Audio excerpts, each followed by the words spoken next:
The Volvo Ocean Race marks the pinnacle of ocean racing. But it all began in 1973 as the Whitbread Round the World race. So much has changed over the years, but the fundamentals remain. Man and machine fighting the elements. The act of winning the greatest prize. Unaware of the legacy that pursues them, 17 boats leave the Solent at the start of the first ever race.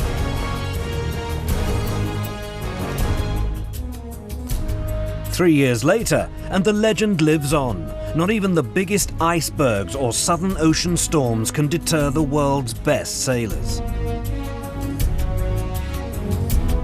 The competition strengthens in the 1980s. 29 boats embark on the global adventure of a lifetime.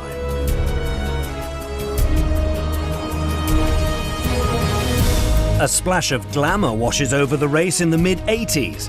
Prominent sponsors back campaigns, and pop legend Simon Le Bon enters his own yacht. Drama fuels the race in 1989. Sir Peter Blake wins every leg on his maxi Steinlager, while Tracy Edwards is successful in entering the first all-women team on Maiden. What the Whitbread does. A two-class fleet sets the scene for race 6.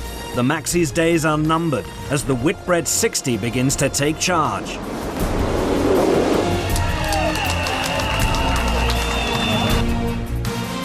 And by 1997, it's a one-class event.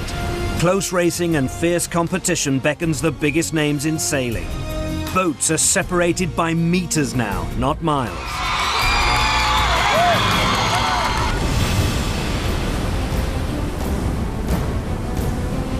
Picking up from where the Whitbread left off, the Volvo Ocean Race begins. 8 Volvo 60s take to the racetrack for another epic battle.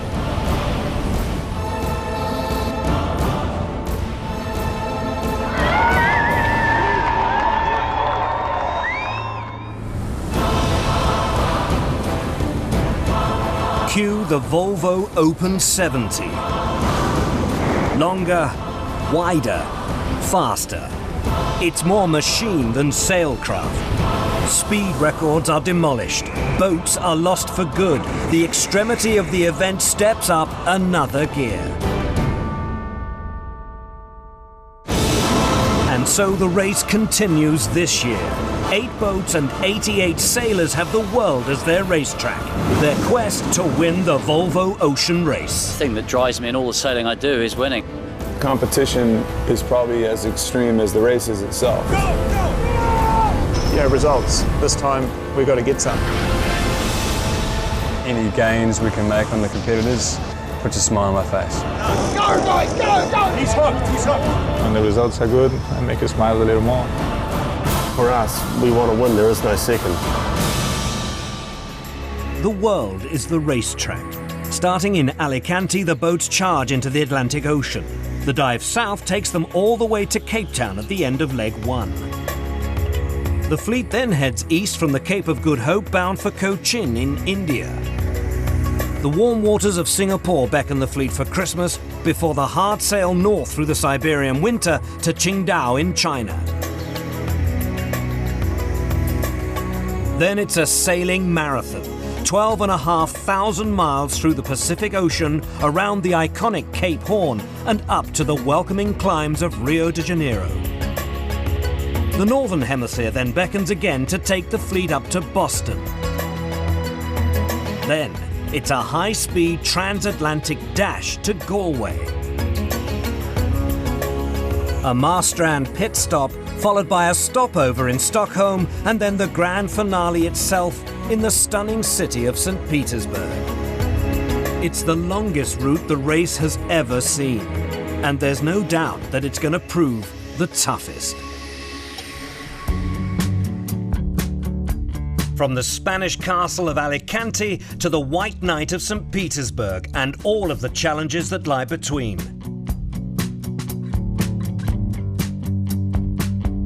Leading the fleet in this year's race are some of the finest all-round sailors in the event's history. 4 are Olympic medalists, 6 are multiple world champions, 3 have contested the America's Cup. Pre-race favourite is Ericsson 4, skippered by Brazilian great Torben Grael, 5 times an Olympic medalist. The second of the Ericsson boats is led by Anders Luander, a newcomer to the race. He's in charge of an inexperienced Nordic crew. Spanish telecommunications giant Telefonica have also entered 2 boats in the race. Competing in his 6th round-the-world race is Dutchman Bauer Becking. He skippers Telefonica Blue. Local hero Fernando Echevarri will be at the helm of Telefonica Black, his crew made up of mostly Spanish-speaking sailors. Loud and proud is Puma's Il Mostro, led by America's Cup veteran Ken Reid. East meets west on Green Dragon. The Irish-Chinese entry is headed by double Olympic silver medalist Ian Walker. Andreas Hanekamp is skippering Team Russia, the project funded by supermarket magnate Oleg Zerpsov, who will sail with the crew on leg 2. Completing the 8-boat lineup is Delta Lloyd. Led by Irishman Ger O'Rourke, this boat is a much modified ABN AMRO 1, which was victorious in the last race. Of the 80 competitive sailors contesting the first leg to Cape Town, roughly half are newcomers to the race. But for the veterans, saying goodbye to loved ones is no easier.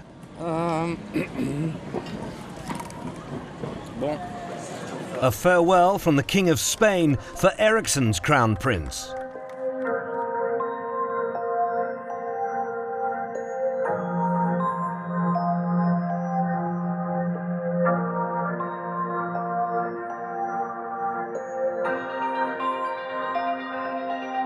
Ahead, the 6,500 nautical mile charge to Cape Town.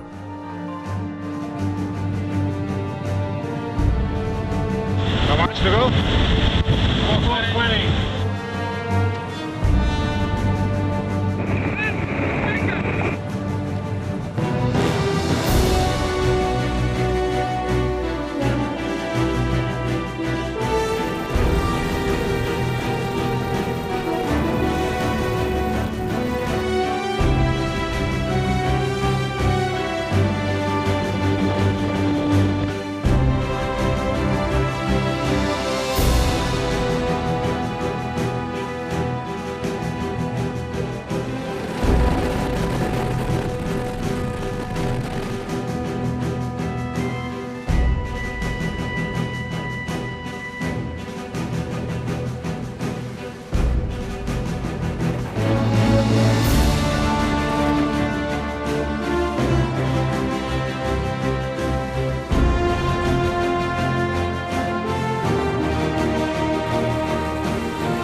With the race just a few hours old, Puma cuts the corner on Ericsson 4 and surges into the lead.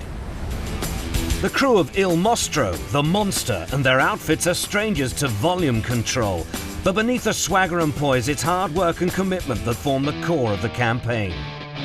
It's the Volvo still. You can make us look good, but it doesn't change the game.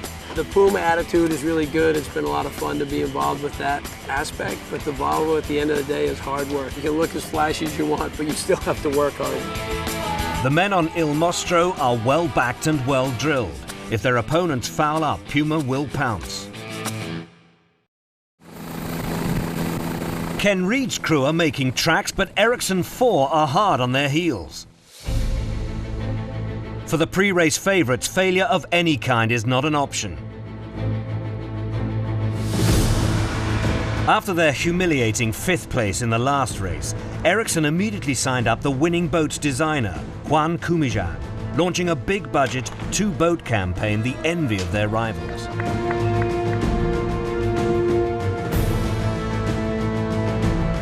Ericsson 4 was produced to be skippered by legendary Brazilian sailor Torben Grael, his growing crew list studded with previous race winners.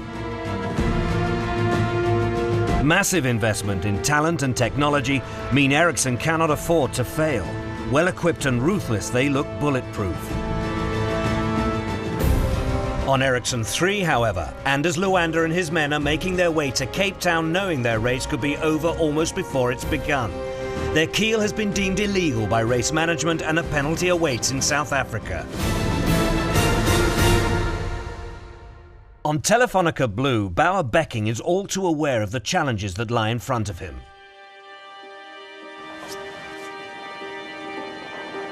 A veteran of 5 previous races, the Dutchman's story is one of courage and dogged determination. You might have to release the pressure a little bit in the raft, guys.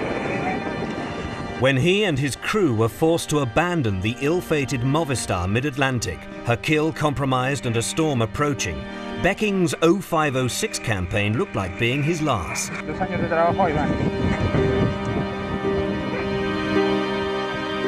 Movistar was never recovered, but somehow Becking's self-belief remained intact. Yeah, it's definitely unfinished business. Like, of course, last race we didn't make the finish, and that's just a horrible feeling. And looking at the crystal ball, there would have been a big chance to end up on the podium. And this time we've done way more homework on the design, and we've got a great team. So yeah, hopefully we can finish the business this time. After 2 wins out of 2 in the Alicante import races, Telefonica's faith in Bauer Becking looks well placed. To be leaving their home port first and second overall is a dream start for the Spanish boats. But on the opening night, Telefonica Blue experienced problems with their steering and head for Gibraltar. Puma's Il Mostro is also experiencing a baptism of fire.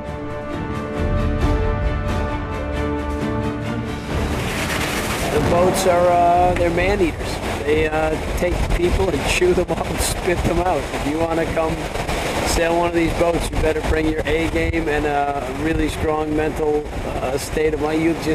It'll break the average person.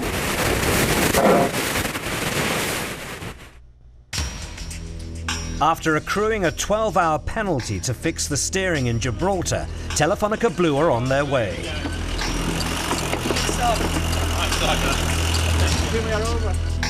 Becking's men are now playing catch-up, knowing that those ahead have failed to make significant gains.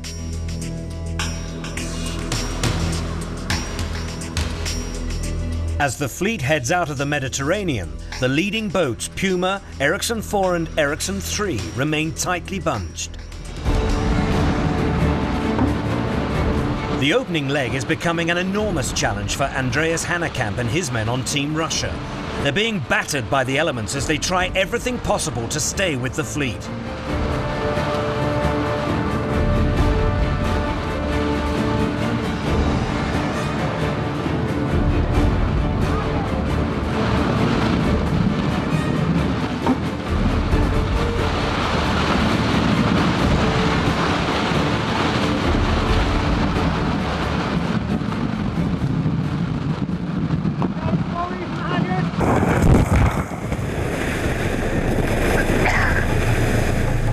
Doesn't get any better than this. Atlantic Ocean, 25 knots of breeze, inside on a good shift, surfing down the waves, boat that handles like a dream in this stuff, averaging about 21 knots.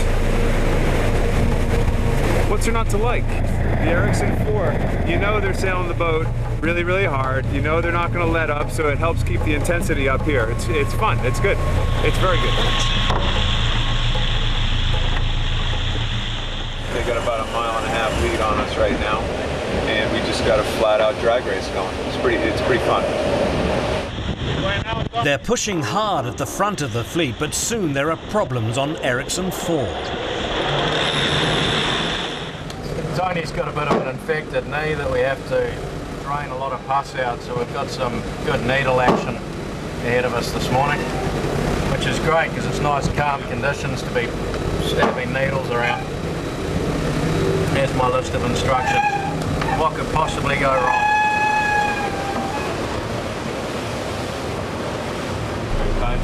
Just got off the phone with Dr. Spike Biggs back on shore, and he strongly recommends that we get Tony off the boat. So I guess that's what we're going to do. Getting Mudder off the boat at Cape Verde is proving problematic. Hervé sent an email saying he's confirmed the boat left the harbour at 1500 UTC, which is an hour and a half ago. Basically, I think we've got a fishing boat coming out from the island and try and rendezvous with them, and I'll try and step off the boat. We're doing about 10 knots or something like that and get picked up, and I'll be in the hospital by this evening. 130 heading. He wants to go 130 heading. We've been floating here in the calm, and the guy's still not here. We're trying to find out where he is. It's just time tickling away. It's very disappointing. Tamura, o motor está desligado, correto? Good luck, son.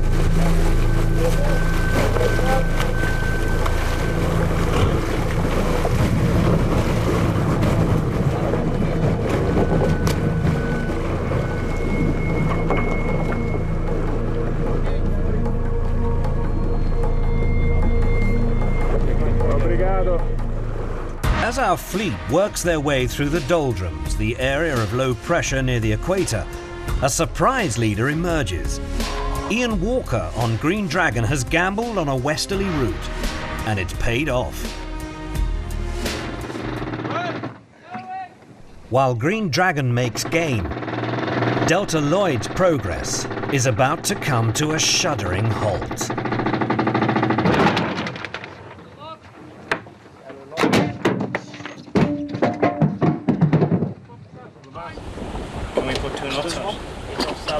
I've got the sail caught around one of the jumpers and broke off the jumpers. Schoolboy air. Keep it down.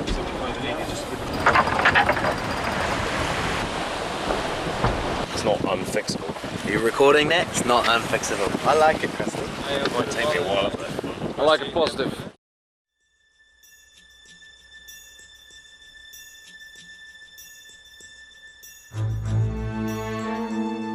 Fernando de Noronha is one of Brazil's hidden treasures, one of a series of volcanic islands 200 miles off its northeastern coast.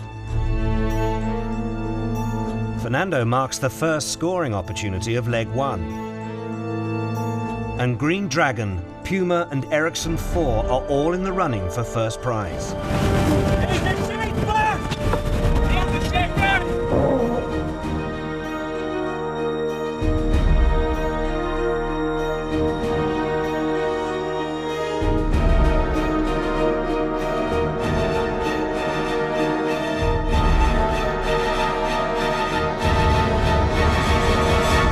Day 13, 12:24 GMT, and after a couple of extra tacks, it's the Green Dragon that slips through the scoring gate to gain the maximum 4 points.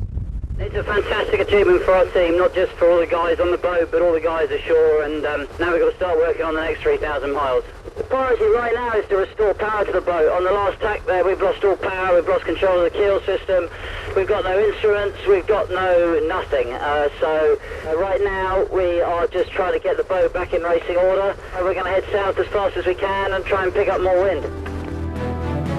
Following Green Dragon through the scoring gate is Torben Grael on Ericsson 4 and Ken Reid on Puma's Il Mostro. But the champagne sailing at Fernando de Noronha will soon become a memory. How does it look, guys? Frightening. There's plenty of wind down there. It's going to be there for some time, so there's going to be some big waves. So it's going to be a time for hanging on. How far to Rio? 500 miles. Man, we could just go there. Okay. First boat to Rio. I said turn right.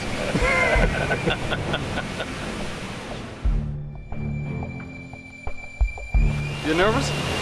Yeah. Why? A lot of these guys haven't sailed these boats in these kind of conditions before. The water's cold, it's tiring, it's heavy. Yeah, I'm a little bit nervous. Getting ready for Armageddon, really. Huh?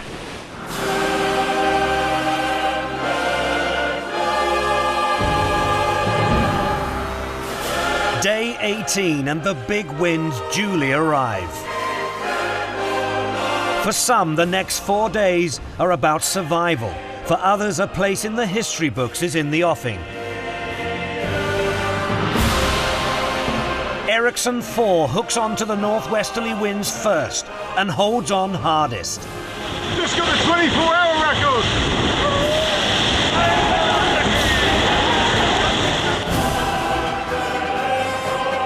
Ericsson 4 notches up 596 nautical miles in just 1 day.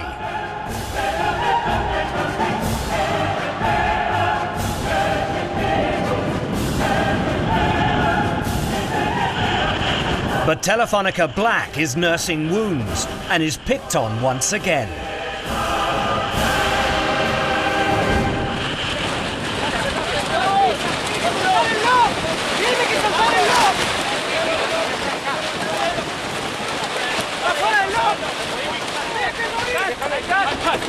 The sea claiming one of the boat's rudders, part of a dagger board and the bowsprit.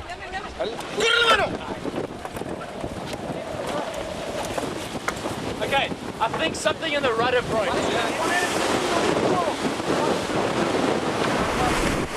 Crushing disappointment as their progression south is now reduced to a crawl.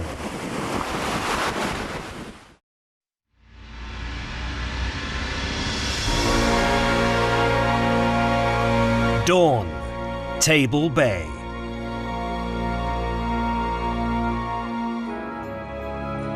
"22 days after leaving Alicante, Ericsson 4 creeps into Cape Town to win the opening leg.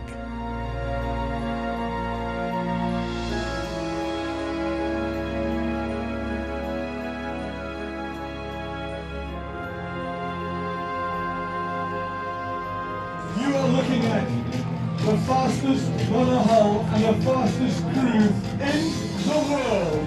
It's a fantastic result to be second at the scoring gate and first at the finish after having to have a quick stop to leave Tony in Cape Verde and have the 24-hour record in the meantime.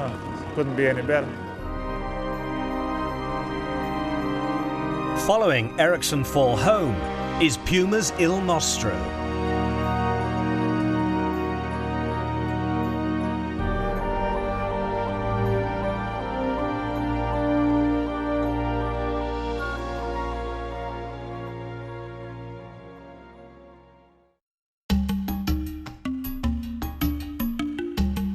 Just under 12 hours after Ken Reid and his PUMA crew head for hot baths and warm beds, another Cape Town sunrise welcomes Ericsson 3 home.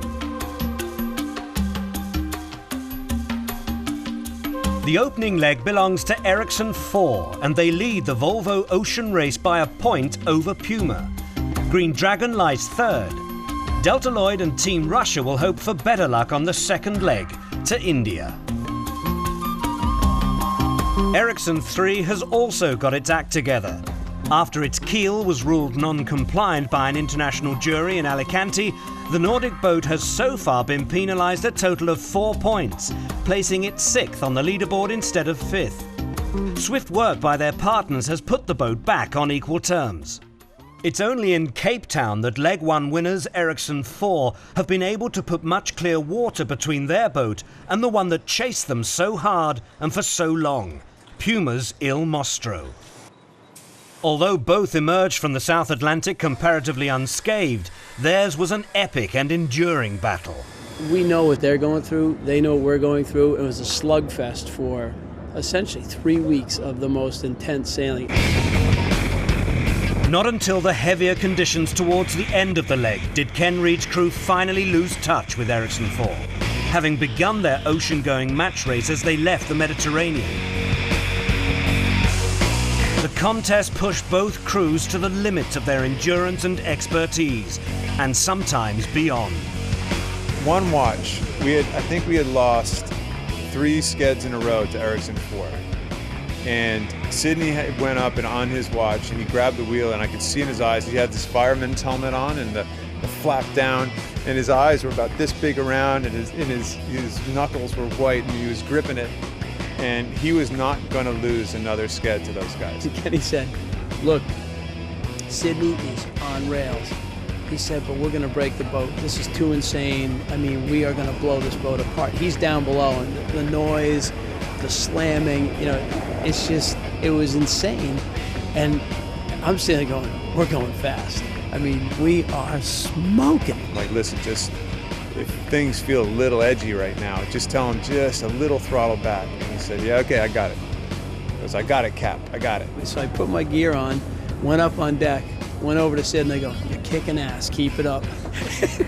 Kenny said, did you tell him to slow down? I go, oh, at least I got great respect amongst the crew. You know, they do exactly what I say. He was like, you are such a friggin' idiot. And I said, you were the first one. You hired me, you jackass. What does that say about you?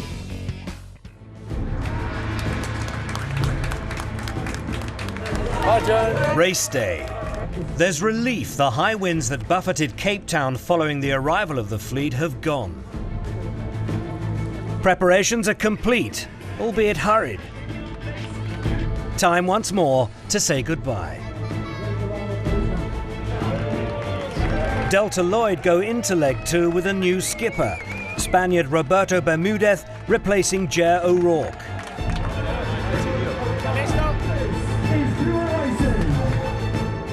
Team Russia's owner, Alex Zertsov, is about to fulfill a lifelong ambition. The billionaire who made his fortune through running a chain of hypermarkets in his homeland missed the first leg due to the death of his mother. A sailor for just 3 years, he now boards the boat in Cape Town for a step into the unknown.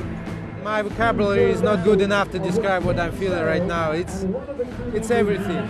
You're feeling like huge and big challenges in front of you. It's great. The second leg is a 4,500-mile passage to India. On leaving Cape Town, our boats will surge north to the finish line at Cochin, a first for the Volvo Ocean Race. It's pedal to the metal to get out of Cape Town, and Ken Reid on Puma's Il Mostro is first to break from the fleet. They're pursued across the bay by Becking and Grael.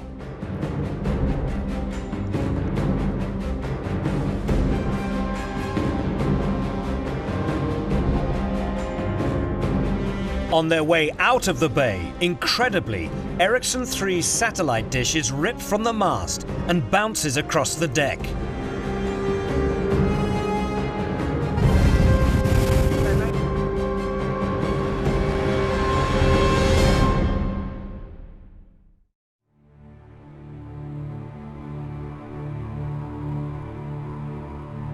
As the boats head into the Southern Ocean, the crews are all too aware of one potential danger that lies ahead: piracy. Well organized with speedboats and weapons, the East African coastline is a notorious haunt for pirates, with 63 ships being attacked in Somalian waters in the last 3 months. So piracy is essentially a crime of opportunity. The Somalis are very good indeed at hijack for ransom. So if a Somali gets on your boat, they are not interested in removing all the crew's possessions because they've got 3 months to do that. What they will do is hold a gun to the captain or watch captain's head and say, drive to Somalia, and then the negotiations start. The stark warning creates tremors. So much water. If you're asking if we're taking guns, we're not taking guns. Guns are a dumb idea, because that's violence. Violence breeds violence. You know, you shoot and you miss. You know, some of the guys are, hey, I can get a flare gun, I'm gonna shoot the guy. Well, if you miss with the flare gun, guess what? He ain't gonna miss. Bauer Becking and his men on Telefonica Blue struggled on the first leg. Leg 2 is also becoming a challenge.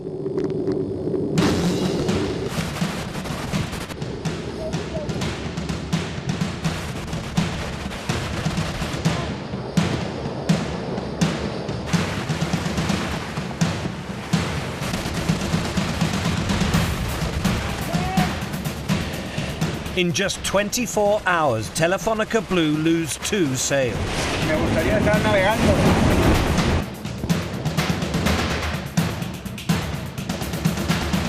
Overall leader Ericsson 4, skippered by Torben Grael, race side by side with Puma's Il Mostro across the Southern Ocean. Before Ken Reid opts to try his luck on a more northerly route to India. Ahead of the first scoring gate, the Southern Ocean begins to live up to its notorious reputation and wreaks havoc among the fleet. Green Dragon becomes its most serious casualty as they race through 12-meter seas at 40 knots.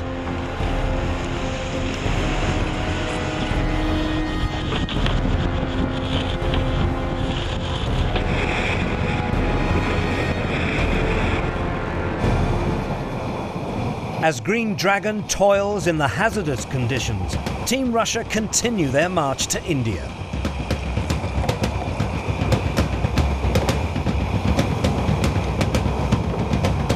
They're making great progress, until...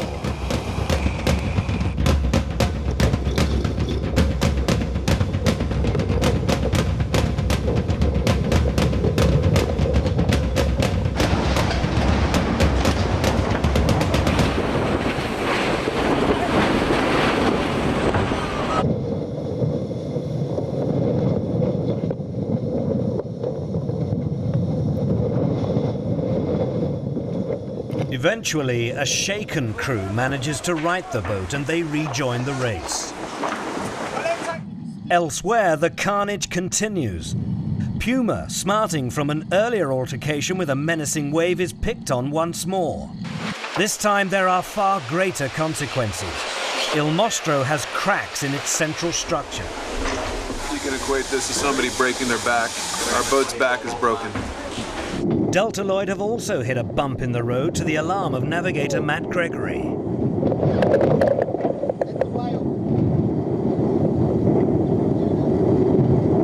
have been bad. I mean, bad to the point where the keel falls off, the boat flips over, the guys on deck. You know, who knows what happens to them? The guys trapped inside the boat upside down. Up ahead, Torben Grael's crew have no such worries and storm over the line of 58 degrees east ahead of their sister ship to claim the maximum 4 points. The numbers finally add up to in the Team Russia nav station. 4th place, best position in this race so far for us. Big up, hey? Okay, boys, going through the scoring gate right now. 4th place, Kozatka. Woohoo! He likes it, and we're fast.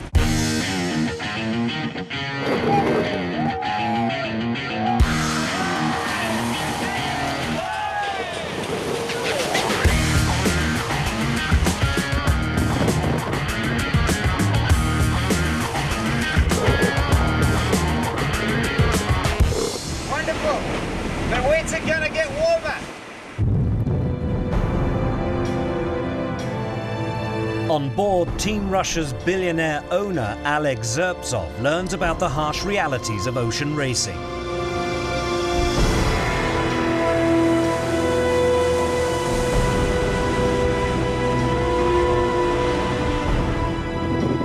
What the hell are you doing here? I don't know, Rodion. I replaced my office, the company 12,000 people, to that tiny little boat with impossible to walk, impossible to sleep.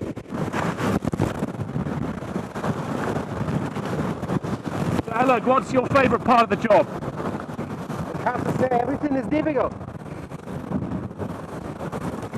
I like hoisting sails. I'm really, really enjoying being with you guys, learning a lot every single day. That's cool. All right, enjoy it. Go, go!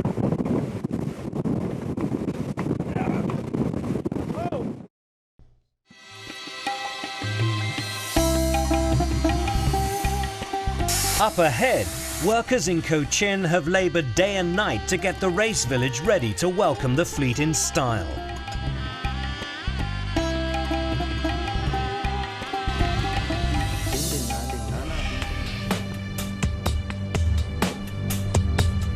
With the threat of pirates having never materialized, under the cover of darkness, 14 days after leaving Cape Town, Ericsson 4 crosses the finish line to win a second successive leg, and with it send an ominous warning to the rest of the fleet. Oh, very relieved to get here in one piece ahead, and great to see the family. And then we have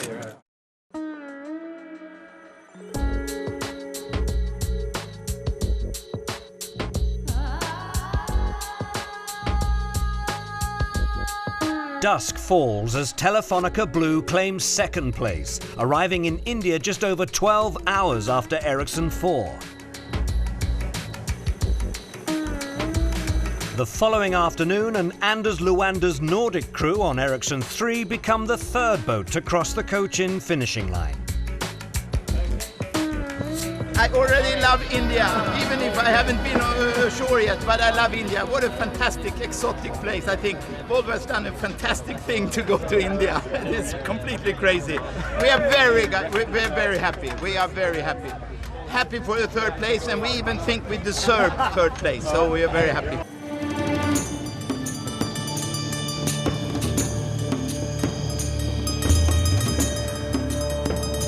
After 4,500 miles, a matter of minutes separate the next four boats. Incredibly, Telefonica Black, having spent most of the leg towards the back of the fleet, is next home. Concealing their location from the rest of the pack for 12 hours as part of the new stealth play concept, Fernando Echevarri and his navigator Roger Nilsson surprised those around them by moving up from 7th to finish 4th.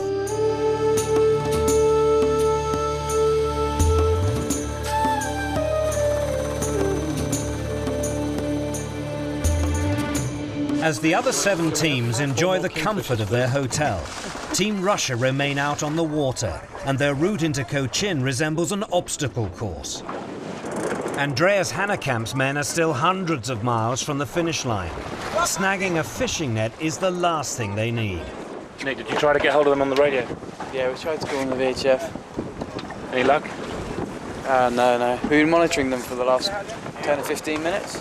We saw them quite close to leeward, but the problem is the net's floating net. So normally if you have a net like this, you have a light on the far end. But as you can see, there's no lights anywhere near us other than on there. Yeah. Fishing boat trying to help us get up, get unwrapped, made it worse and wrapped us up even worse. So we've had sails down for an hour and a half. I feel really sorry about cutting the net, but it was the only option.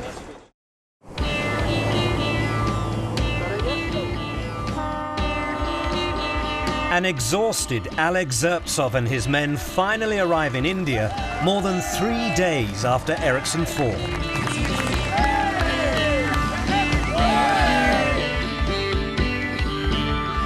At the start of leg 3, Torben Grael's Ericsson 4 leads the Volvo Ocean Race by 7 points from Bauerbecking on Telefonica Blue. Ken Reid on Puma's Il Mostro is third. With Ericsson 4 tightening their grip on the race, the pressure is starting to mount on the other 7 teams. Telefonica Blue are desperate to gain any advantage on the next leg, so they're putting faith in this man, Tom Addis, a renowned weather expert. He'll be on board as the fleet heads to Singapore. Leg 3 will be a 2,000-mile race into the Indian Ocean and down the Malacca Straits to the finish line in Singapore. The winning crew is expected to be sipping champagne within 10 days. Thank you, coaches. 60,000 people flood onto the dockside to wave goodbye to our 8 crews. The end of an historic fortnight. The beginning of a new journey.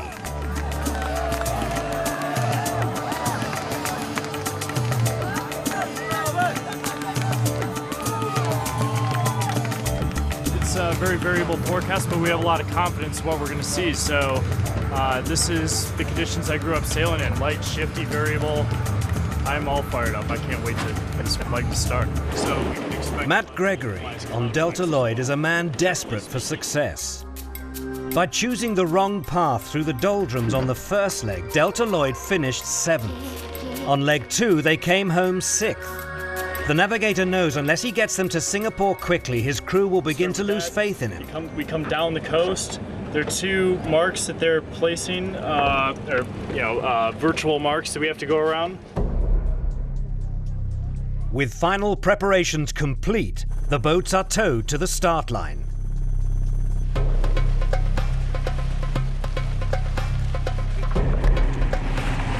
All except Delta Lloyd. The tide's going quick, huh? We need to get a tail on as fast as we can. Put on the wind, Pete. Yeah. Ready? Yeah. Everybody to leeward? Oh, yeah. Well, it's not marked on the chart, so Matt thought we were in 10 metres of water.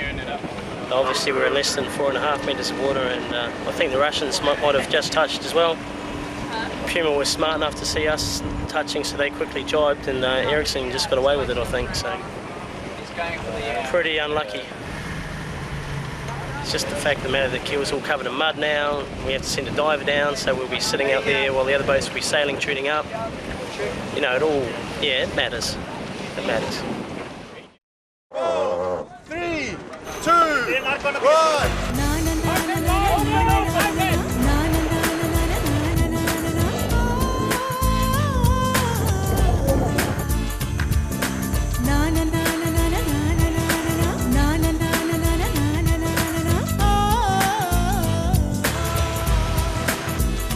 Tightly grouped in just 10 knots of wind, Puma leads the fleet into the Indian Ocean. Destination, Singapore.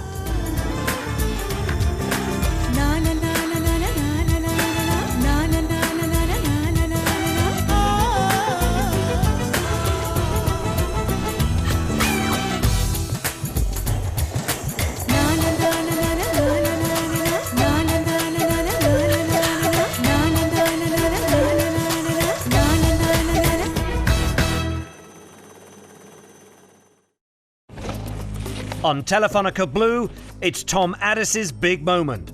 Brought in to find a way through the light winds, he's called upon to locate the breeze. It always looks better on the bow here, so we're just trying to get south as quickly as we can, and off we go. We're pulling bearing on the boats around us, so short term I think we're doing the right thing. It's just a matter of getting the bow into the breeze first, and then we'll be off. But yeah, it's the start of it, so hopefully it'll get easier from here. It's 100. On Telefonica Black, veteran navigator Roger Nilsson is leading his boat the wrong side of a waypoint, positioned to keep the fleet away from the Sri Lankan coastline. Is he about to go from hero to zero? We have to dive. Look at this. We have to dive. Okay, you tell me. It's your call. You are the navigator. I don't know. You want to jive? We jive. Okay, stand by jive.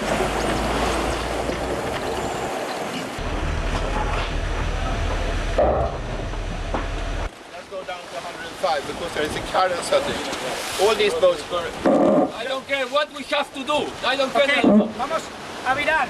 Listo. A virar. Venga. Enrollamos primero, ¿eh? Venga, ya. As Telefonica Black attempt to return to the mark, the lights of Puma's Il Mostro appear on the scene as they take advantage of their mistake. But I don't care that, Roger. Please just focus on this. We are going backwards. Navigational issues apart, as on leg 2, piracy is a major cause for anxiety, with numerous attacks in the area over the past few months. Maybe it's fishing boat, but...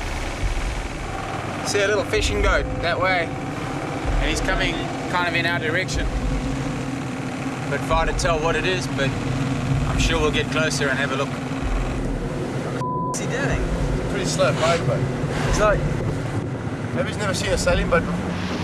Andres.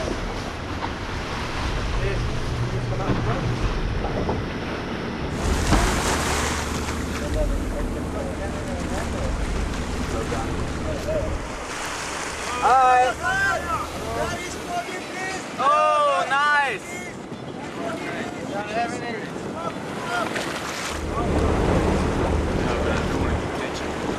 Just a fishing boat, didn't expect anything else. Friendly people. Very friendly. Must be near Christmas.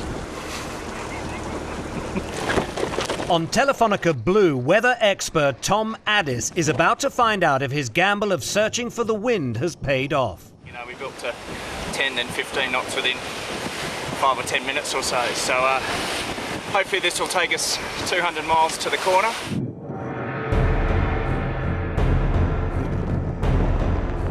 The stronger winds are very welcome. The fleet begins to chase hard.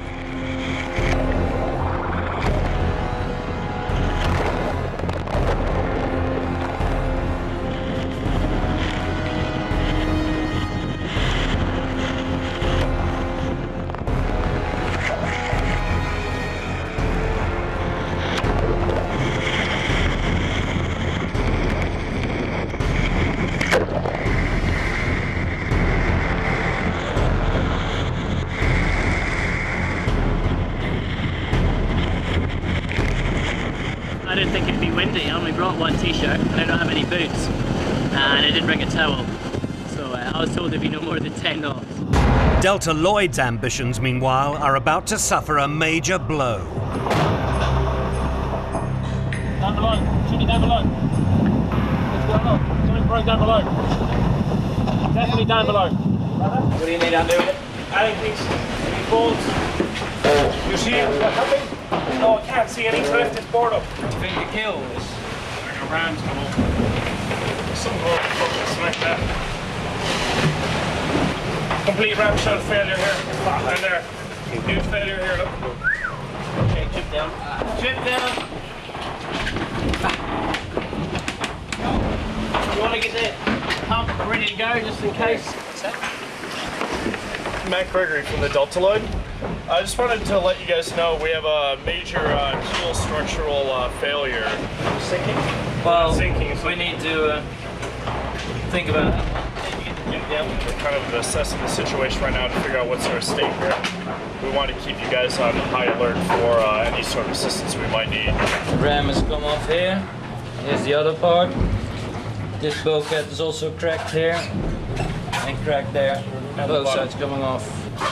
We're not racing, we're not sinking, so okay. On Team Russia, Scott Gray continues to adapt to life in the Volvo Ocean Race. What day is it? It's laundry day today. Me and Nick were getting a bit sweaty and smelly. We've actually just had a big hydraulic leak in the front of the boat. I guess it's horrible stuff. It just gets everywhere. It doesn't really want to come off. You need a special degreaser normally to clean it up. It's not too flash for your skin either. So I think we'll need to go do some personal hygiene. Up ahead, the battle between the leading boats for the maximum 4 points at Pulaui is about to be settled. A steady northeasterly breeze over the last 24 hours has left only one outcome. So Torben, leg 3, scoring waypoint first. What you got to say about that? Oh, nothing to say, it's just to celebrate. It was a very difficult leg up to here, and we expect even more difficult from here to the finish. Grail's crew extend their overall points tally to 30. Just under an hour later, Telefonica Blue earns 3.5 points to take theirs to 22.5 to stay second overall. 95-20. But after staying too long in the middle of the Straits, Ericsson 4 stalls heading back towards the Malaysian coast.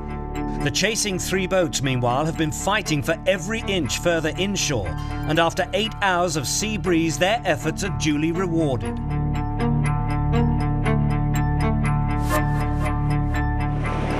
When darkness falls, the struggle for the lead gets tighter still. Just get the line up.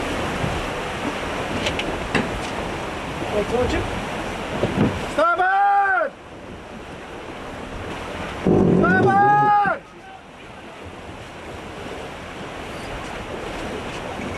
Hey! Hey!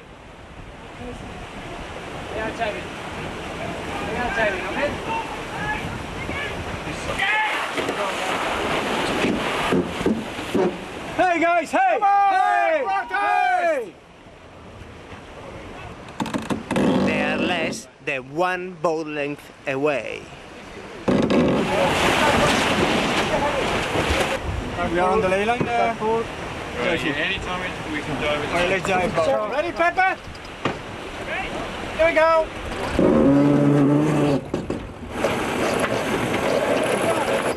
Bit of action. Yep. That was very close, eh, Bowie? It was very close. You had to avoid a collision, so we shouted protest. Amurado a estribor, llega Ericsson amurado a babor. Ha debido, pues eso, pues pillar sin gente encubierta o lo que sea, no te has luchado y casi nos chocamos. Menos mal que al final ha metido un cañazo y bueno, nosotros hemos arribado y no nos hemos chocado, pero... Dawn, and the leaders continue to race side by side.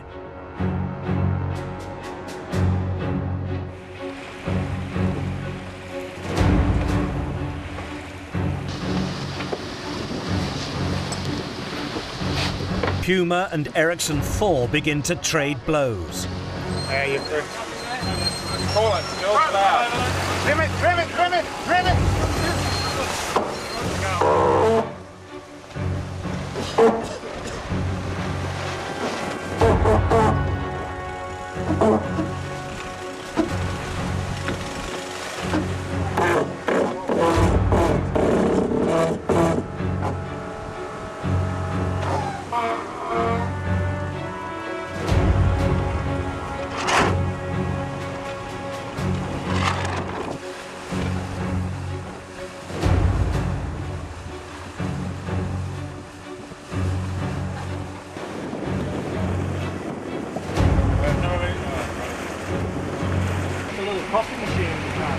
As Telefonica Blue continue their march for home, behind them Puma and Ericsson 3 go toe-to-toe.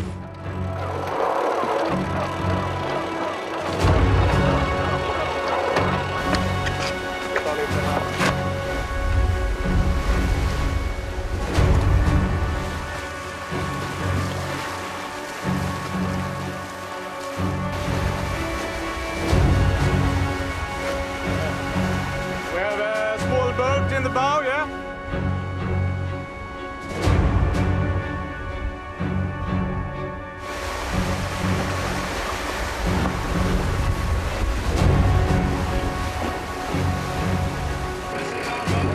Up ahead, Telefonica Blue look over their shoulder. You can see all the chewing gum is out. We're getting a bit nervous now. It's just under 50 miles to go, so a couple of quick chews and hope we can keep the lead. Under the cover of darkness, Singapore is about to witness an extraordinary end to leg 3. Bauer-Becking and Telefonica Blue are striving for the finish line.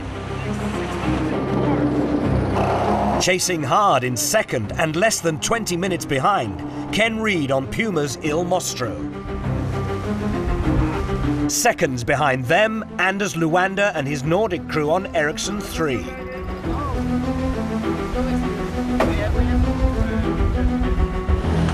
And almost within touching distance on their stern, Torben Grael and Ericsson 4.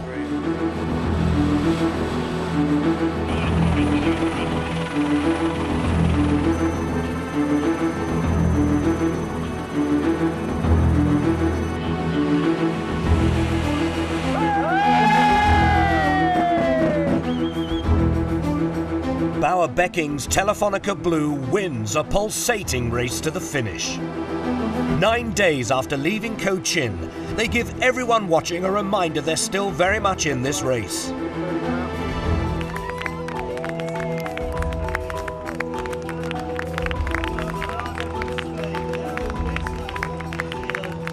Look, the last 48 hours were just all the time. So no, it has been really exciting, really tough, and I think the guys now well deserve to have a bit of sleep as well. While Becking and his crew celebrate, meters separate Puma, Ericsson 3 and Ericsson 4 in the battle for second place. They're right on top of us. We're talking boat lengths, like 3 boats within 6 boat lengths. And so we're working every last little puff, moving our way, everything that we can do.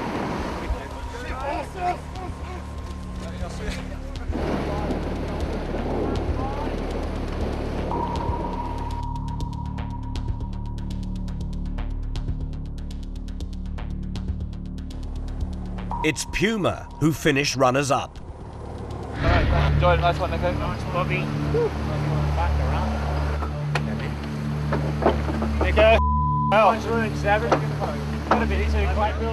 The perfect finish is you have no idea where the finish line in that race. That's the perfect finish. On Ericsson 3, their lead over Ericsson 4 is a matter of seconds. Feels really good. Now you're getting the drop. Come on.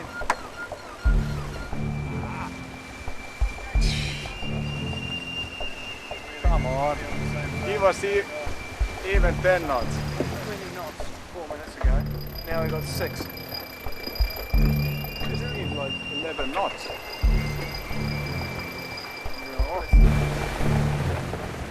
Camera finished.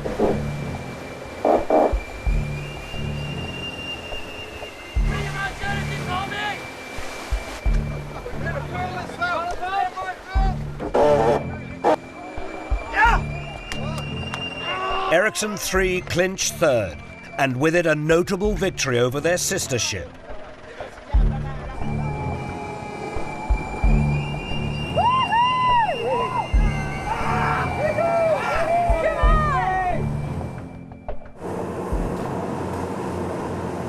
For Team Russia, Cochin to Singapore has been a trial of inner strength. Easing their way through the busy shipping lane, the crew is despondent about more than the 7th place finish. Having overcome hostile seas, they've now met something insurmountable. Financial problems are forcing them to suspend racing until further money becomes available. Elsewhere, Torben Grael is about to find out if things are going to go from bad to worse for race leaders Ericsson 4. They're appearing in front of the international jury after failing to inform the race measurers of changes made to the bow of the boat before the start of the race in Alicante. Should Ericsson 4 be found guilty, they could be handed a hefty points penalty which could see them lose their lead. Right, good afternoon. We are meeting here to address a protest by the race management group against E4. We have from day one of this project always been crystal clear with the measures about the measurement of our boats and ideas.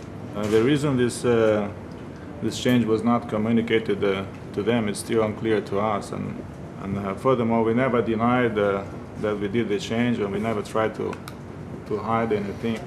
Nevertheless, there's no rule that tells us we shall inform them when we do it. Do you accept Torben's point that if they were to make a change of a bow, for example, and it was exactly the same as the original bow, take away the measurement screw for a moment, that would not require you to be informed, is what he's suggesting? They're not directly required to inform us if they make a change, but what they are required is to ensure that the hull on completion is presented for measurement. I'm almost 50 years old and I have dedicated my entire life to sailing. I can hold the pressure of... Sorry.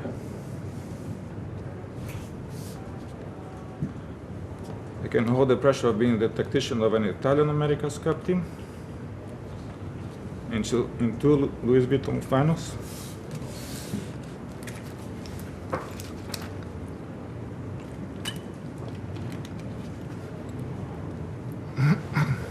And I can hold the pressure of sailing 6 Olympic Games. And I can hold the pressure of sailing 600 miles in 24 hours.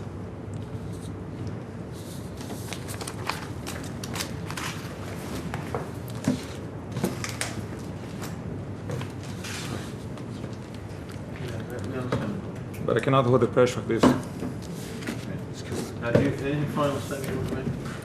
Only that I think this was a simple case of an oversight. The jury finds that there was no obligation for E4 to inform the RMG of the change, and the protest is therefore dismissed. The jury endorses E4's opinion that it is normal practice for teams to inform the RMG of any such changes. Not to do so risks breaching other rules. Thank you very much.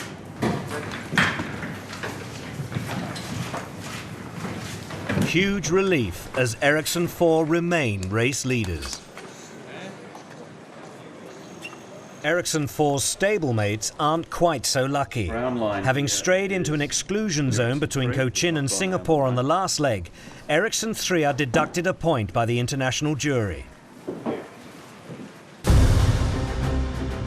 Following Ericsson 3's penalty, the leaderboard ahead of the Singapore import race looks like this. Torben Grael's Ericsson 4 lead by 4.5 points over Bauer Becking's Telefonica Blue. Ken Reid and Puma's Il Mostro are third.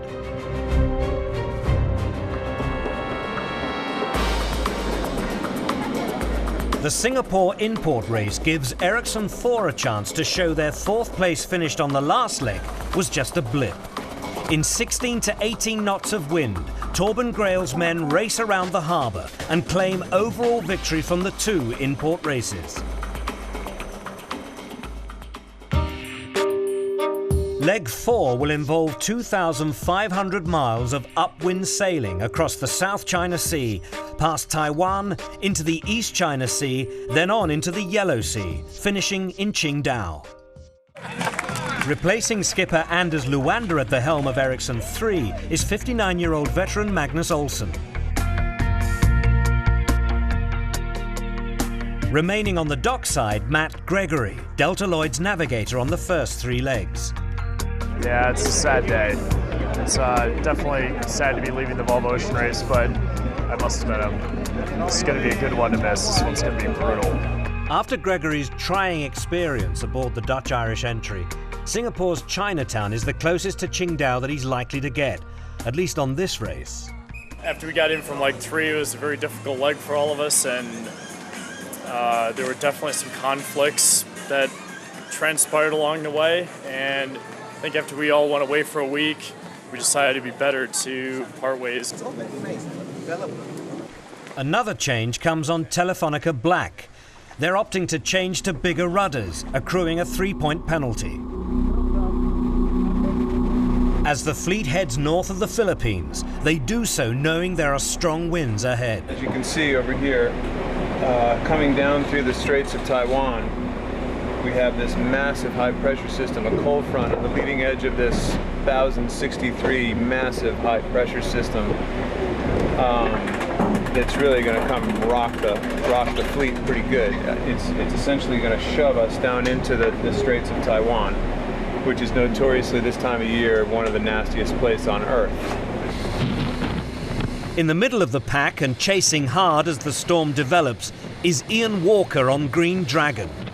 His campaign has been blighted by problems, but the Irish-Chinese entry is desperate to be first into Qingdao. But more problems.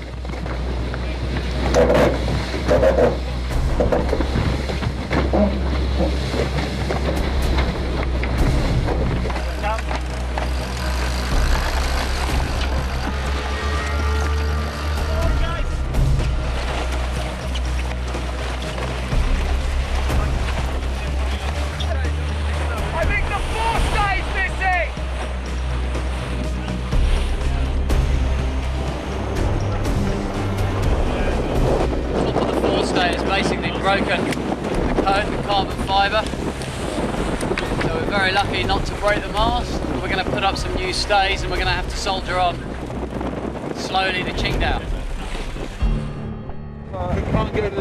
Up ahead, Ken Reid on Puma's Il Mostro is engaged in a scrap for the lead with Bauer Becking on Telefonica Blue. Every decision is critical. With Ericsson 3's skipper struggling with an injured hand, his crew fight on.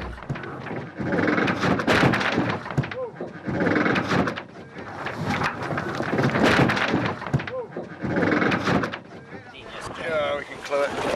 We just tape it up. It makes sense, that's a game. Am I going to need a haircut? Yeah. This is the No Mercy Medical Clinic, mate. No? Could have smashed your nose off, but there would have been a good opportunity to sort that honker out. He's out. He lost the fight. The boom won.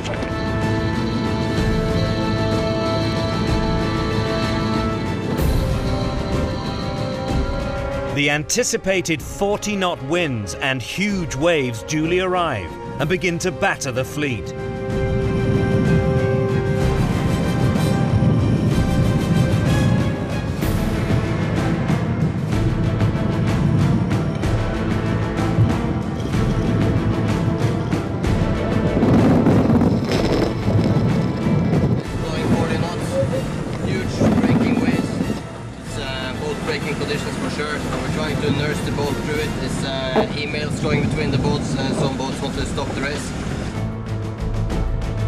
The brutal conditions force our fleet to follow a sheltered route north along the coast of the Philippines. Ken Reid on PUMA's Il Mostro continues to set the pace, but he's closely followed by Fernando Echevarri on Telefonica Black and Bauer Becking on Telefonica Blue. PUMA's Il Mostro ploughs on in search of glory.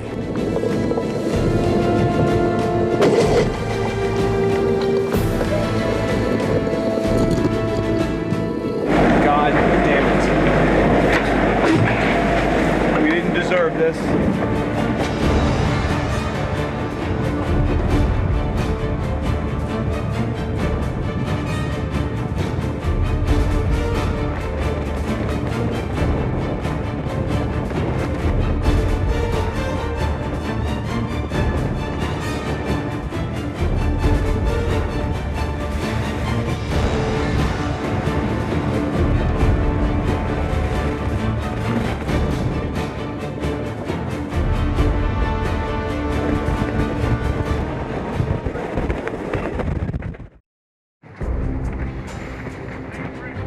With those around them being punished, Delta Lloyd looks to make gains from the rear of the pack.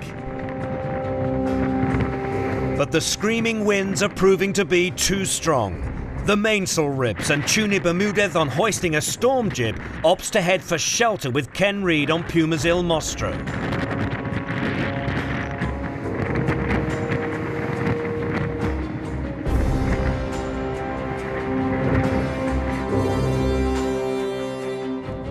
PUMA's search for refuge sees them leave the leaders and return south. For Delta Lloyd, last on the leaderboard, their damage is another crushing disappointment. Green Dragon are battered by the elements. A broken bulkhead forces them to head for the safety of the Philippines.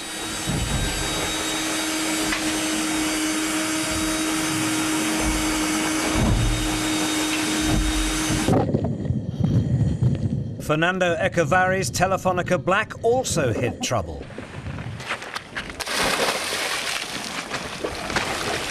It stops the same place here as it does in the boat. Yeah. The crack in the hull deck joint means their quest to even reach Qingdao hangs in the balance. As night falls, the situation becomes serious. Temas de seguridad deberíamos de tener ya todo colocado en un sitio, ya está. Vale. Comida, agua, la caja médica, está todo en la balsa. Ahora lo preparamos. Y todo en un sitio preparado. Si hay que abandonar el barco, abrimos las dos. Si hay que abandonar el barco, abriremos las dos lanchas. Las dos balsas. 1, 2, 3. Qingdao! Okay, and another ceremony. This is traditionally Chinese way. Ian Walker's problems have forced his crew to stop for extensive repairs. But as they celebrate Chinese New Year, Green Dragon is ready to rejoin the fray. We're going to resume racing, and now we're going to get to Qingdao as fast as we can. There's only 4 boats ahead of us still racing. Delta Lloyd in the background are going to be leaving soon, so yeah, we're back into it. Nothing changes. Qingdao, here we come. Chinese New Year tomorrow. Xing Yi Hao. Ericsson 3 in second are chasing the leaders Telefonica Blue. Ju tröttare folk är, ju mera vill de bara att båten ska komma dit i ett skick liksom. Och det vill ju alla, men ibland måste man också driva på lite och försöka segla fort. Det blir svårt att ta E4, de har ju kommit igång nu, men Jag är ändå glad att vi är där vi är liksom. Knock on wood. Ingenting får gå sönder, men det, så kan man inte säga. Då kommer man ju aldrig fram. Man måste ju pusha lite. Already, leg 4 has wrecked the ambitions of 3 out of 7 boats and seriously dented a 4th. For Ericsson 3, the end comes in a few terrifying hours at the end of day 9 in a violent sea some 60 miles northeast of Taiwan. I can't see much more squall on the radar, so I have to assume this is going to stay for a while. Boat starts rocking and I sit down here. It's like a really scary television show. Everyone is trying to hang on deck, you know, just worried that everyone will not stay on board. You see the picture disappear in the big waves and you're just crossing your fingers for the guys to stay on deck, you know, and everyone is there when the picture comes back. This is scariest so far in this race. As well as a large crack, the crew have discovered an open hole in the hull. Bunk beds are sawn up to help shore up the weakened bow section.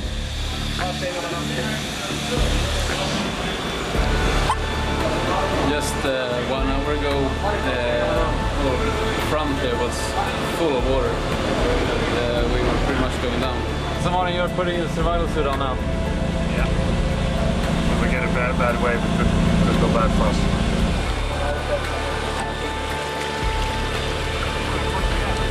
We were sinking. You're still there. Ericsson 3 is still taking on water. The crew suspends racing and towards the end of a traumatic and tiring day, receives a pilot boat escort.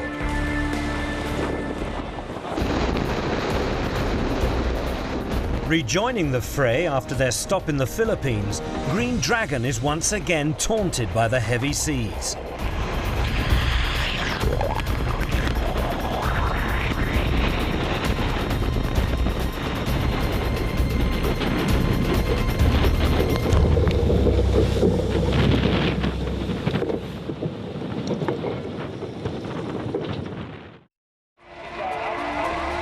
Magnus Olsson's crew reaches safety in Qingdao, an industrial port on the northern tip of Taiwan.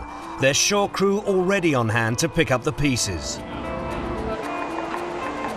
Within a few hours, Qingdao will be offering sanctuary to a second boat. Where's this crack?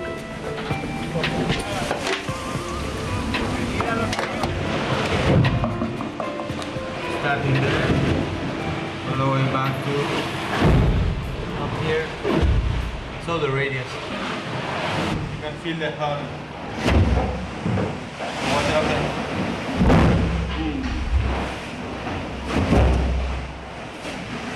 What happened if it goes any further? When the hull later starts to absorb water because of delamination, and with their mainsail already torn, Tuni Bermudez's crew has little option but to suspend racing and head for land.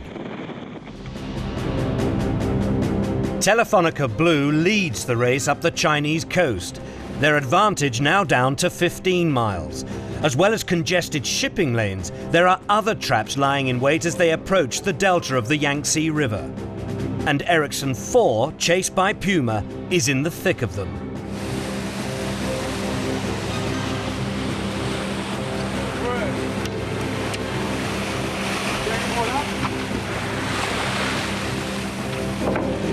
This time, Grael's men break free, but with darkness falling, Puma find themselves making unexpected gains. Don't get cocky, boys. We're going to hit by ourselves. Keep working, nice. Torben Grael slips a place, but the battle for second isn't over.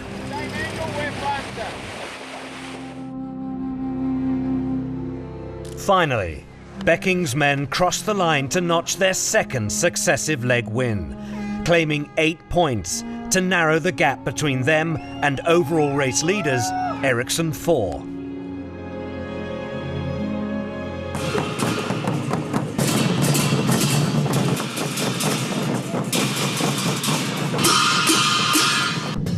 Very cool! And the people, look at this! Look at them! Hey!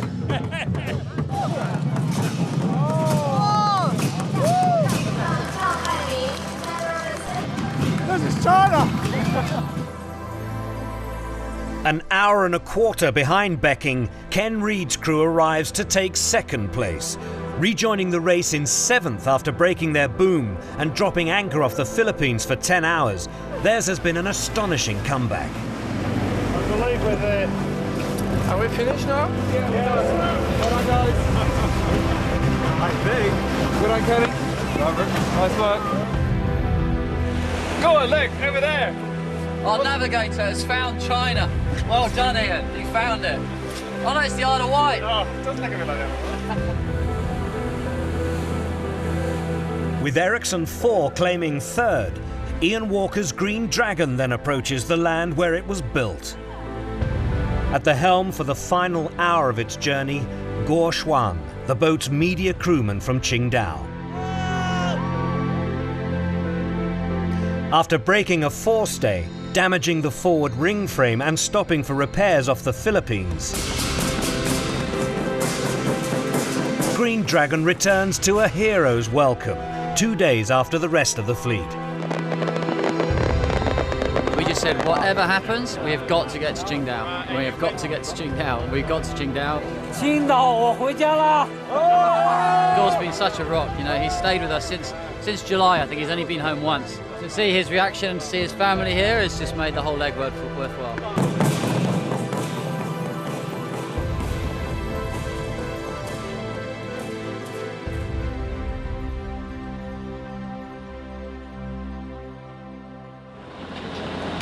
The enormity of the situation is beginning to dawn on Ericsson 3's new skipper Magnus Olsson, as preparations continue to transport his boat 100 miles along the Taiwanese coast to a boatyard. To restart in time, it needs a miracle.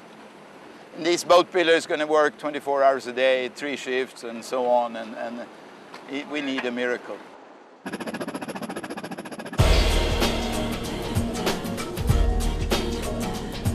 Not for the first time, Ericsson 3's journey along the coast of Taiwan is precarious. Really don't like the way that it bobs around like that behind us.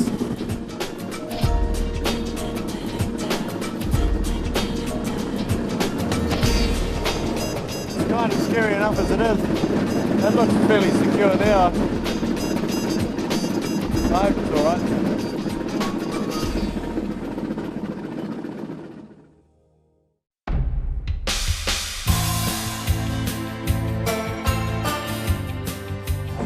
Frost on the deck? There's something in my contract about not having a sail if there's ice on the deck. Import race day. The rigours of leg 4 mean just 4 boats are ready to race against each other.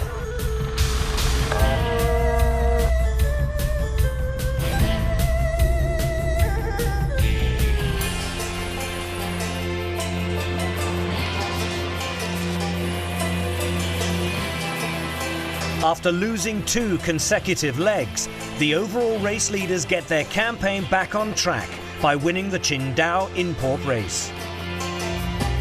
Following the import race, Bauer Becking and Telefonica Blue embark on a huge gamble. They begin work on changing their rudders for the start of the 12,500 mile leg 5 to Rio, incurring a 3-point penalty.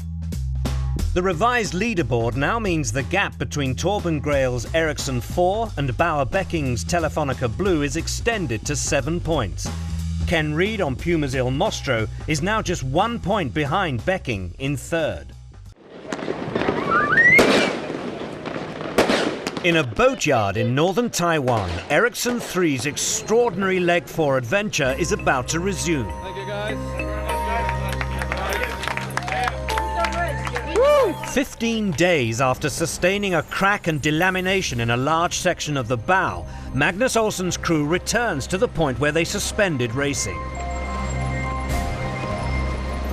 The task in front of them, to complete the 650 miles to Qingdao, reload the boat in preparation for 5 weeks at sea, and make it back out for the leg 5 start gun. They have just over 2.5 days. Leg 5. After crossing the Yellow Sea, the fleet heads for the northeast trade winds, crosses the doldrums, and then sets up for the charge to the first scoring gate at 36 degrees south. The route then dives into the eastbound depressions blowing round the Southern Ocean, through the second scoring gate at Cape Horn, and up the 2,000-mile final stretch to Rio de Janeiro. With the fleet expected to be at sea for more than 40 days, Telefonica Blue's Gabri Olivo has a novel idea of making the freeze-dried food more enticing. It's quite nice. I brought it directly from Italy. It's 18 kilos of Parmesan cheese. Oh.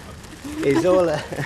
This is really nice because it's between 2 and 3 years old, and yeah, you should have seen the girl at the custom when it came in. When I got it from the scanner, and I was like, what? And then when I open it up and I go like this, and she was like, ah, what is this? Oh, more Parmesan. And I'm like, how is that possible? So it was quite incredible. And also we got grated, so it's really nice because with this and a little bit of olive oil, salt and pepper, and everything is gonna taste nice. So. Just an hour before the start, Ericsson 3 is 40 miles from China. Ahead of the fleet, a 12,300-mile test of skill, courage and endurance. The Southern Ocean and Cape Horn lying in wait. For Telefonica Blue, the challenge starts closer to home.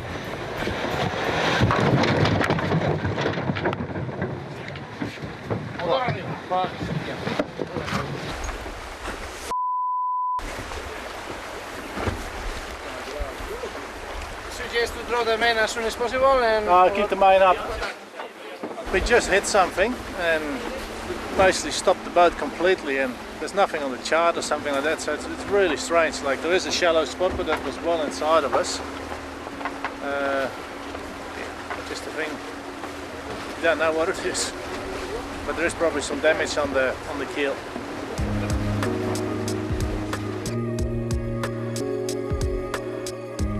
As the breeze dies for the 3 boats beginning leg 5, another approaches to end leg 4.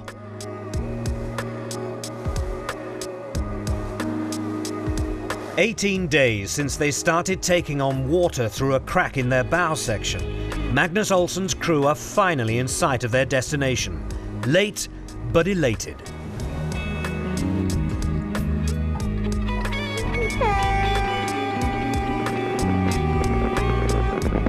It's just after 6 o'clock in the evening local time, 5 hours since the leg 5 start gun, that Ericsson 3 reaches the dock. I think I've done 40 legs or something with Red and Volvo, and I've never abandoned a leg. I've always finished, and this feels like the best finish I've ever made, even though it was a little bit late. There are 40 days of food to be loaded, a new fuel tank to install and a new mainsail to fit. The Ericsson shore crew returns to action.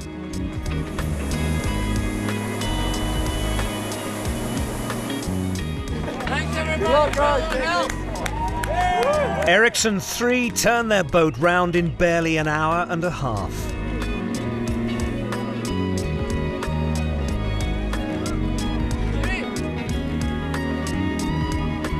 Less than 7 hours after the departure of the rest of the fleet, Magnus Olsson's crew sets off on their next adventure. 3 new crew members on board, 70 miles behind. It's not until nearly 8 in the morning that the damage to Telefonica Blue's keel is repaired. The rest of the fleet has endured a slow first night, but chances to catch them up appear limited.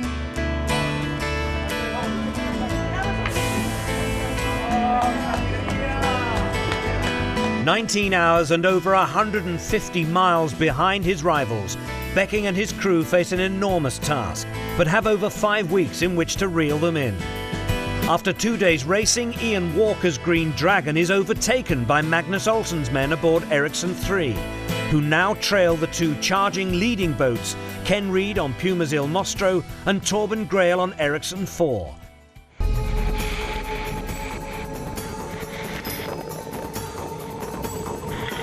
At the back of the fleet, Telefonica Blue plunge headlong into the mountainous seas in a desperate attempt to claw back lost ground.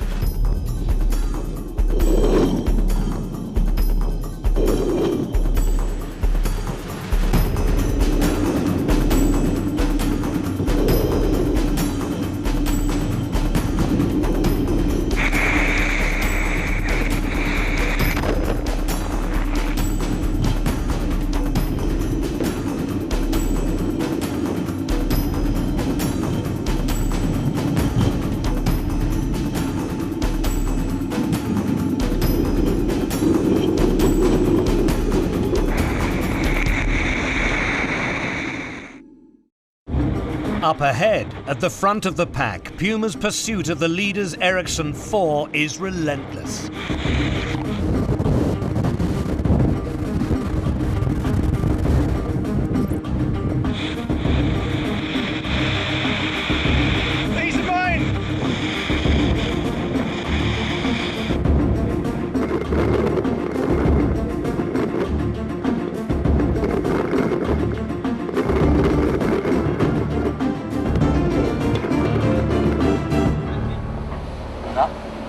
Puma's German helmsman, Mickey Muller, has an added motivation to get to Rio as quickly as possible.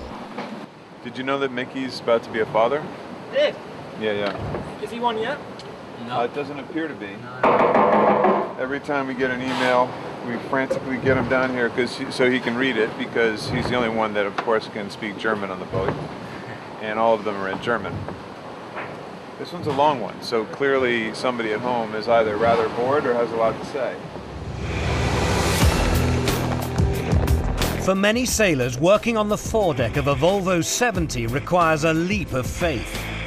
Ericsson 3's bowman Martin Kreit is better equipped to make the jump than most. It is, of course, a little bit different choice to study to become a priest when you are a Volvo Ocean Race bowman. But I think for me, my belief is helping me a lot every day. But it's not like that I do crazy things in the rig or up on the bow just because I think that something good will happen if I fall off. It doesn't work like that.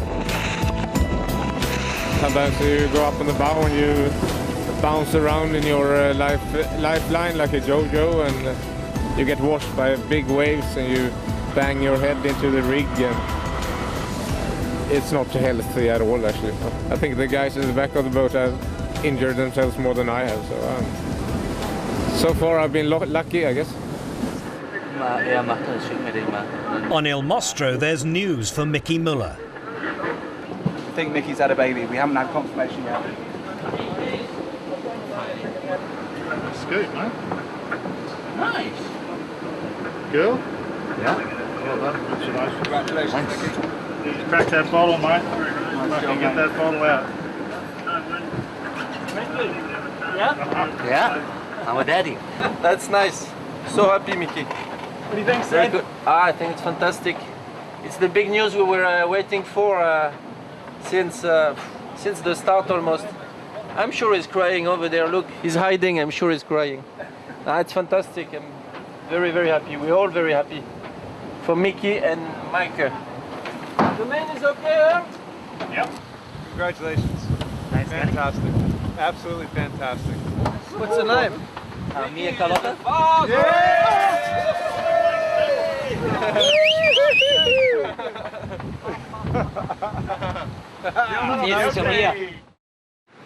Detached from the structural issues and crew changes endured by its sister ship, Ericsson 4 has again avoided trouble on leg 5, at least so far.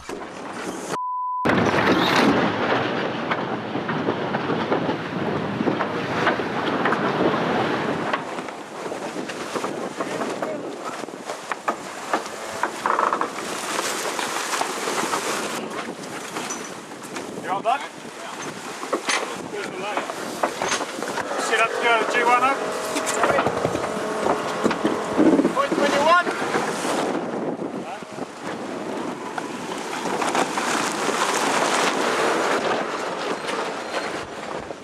Give you a bit of a fright there, blood, did it? Yeah, bit of we've just had a major, we just had the code tack of something in the tack of the code 0 let go. And it's just flying right out the back, so something had broken. Luckily no one's hurt, because there was guys on the bows at the time, because we'd only just deployed it. Looks like there's a little hole in the sail. Luckily there's no rips on the headsel underneath. Not very nice. A mess. This is how to pack for 40 days at sea. Well, first, when you have, first thing to have is tendonitis protectors.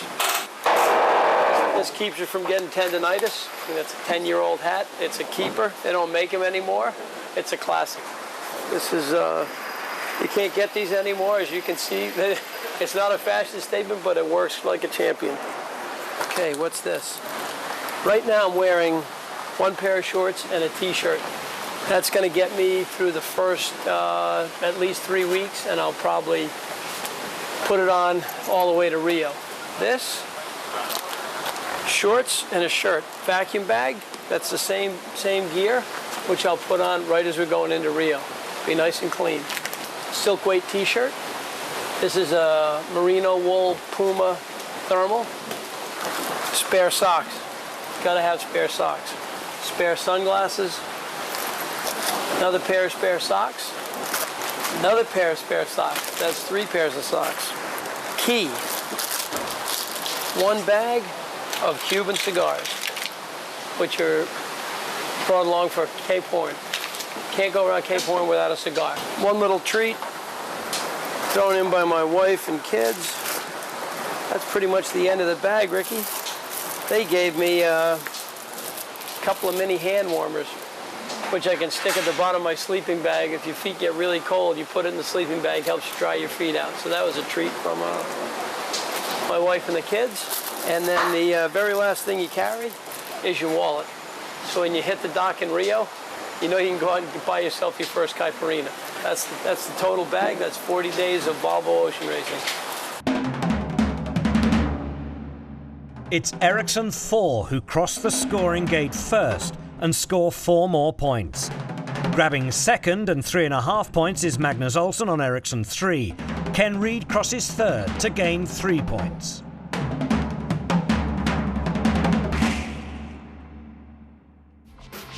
Trailing the leaders by 21.5 points, Magnus Olsson on Ericsson 3 sanctions an all-or-nothing gamble. Young navigator Axel Magdal is convinced he's found a quicker route to Cape Horn, and instead of following the pack south, they head north to pursue stronger winds.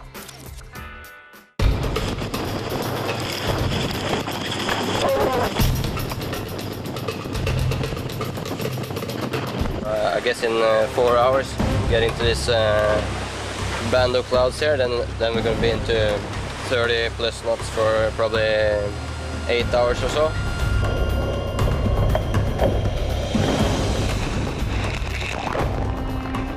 We're going to be close to the leaders, or if we're lucky, a little bit ahead.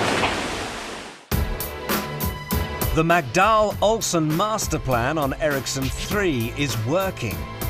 Their bold decision-making at the scoring gate has seen them leap into the lead, more than 100 miles ahead of Puma's Il Mostro and Ericsson 4. Green Dragon and Telefonica Blue plough on in the south. For Bauer Becking, bringing up the rear, the war of attrition continues. They break a forestay, the piece of rigging holding up the mast, and see one of their sails plunge into the water. G'day Campbell, we've broken the forestay. Skipper and shore manager have a huge decision to make. Head for land or plough on, knowing heavy seas lie ahead. Looking at it as well, and there is an airport over there, is there? So it's about 120 miles away. The Blackbird has arrived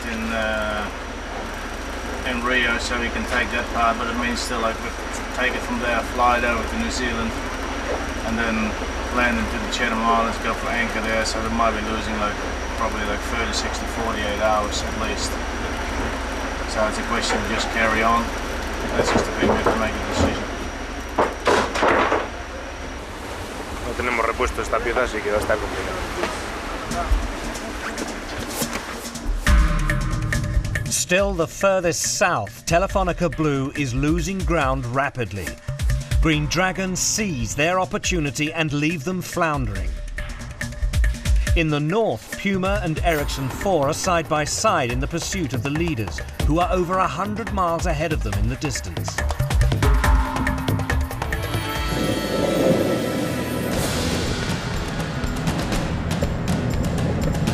The following day, the Southern Ocean kicks in with a vengeance.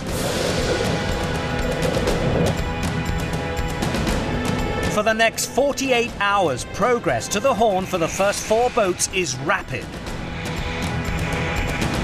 Ericsson 4 resumes their pursuit of the leaders and closes to within 33 miles of their stablemates.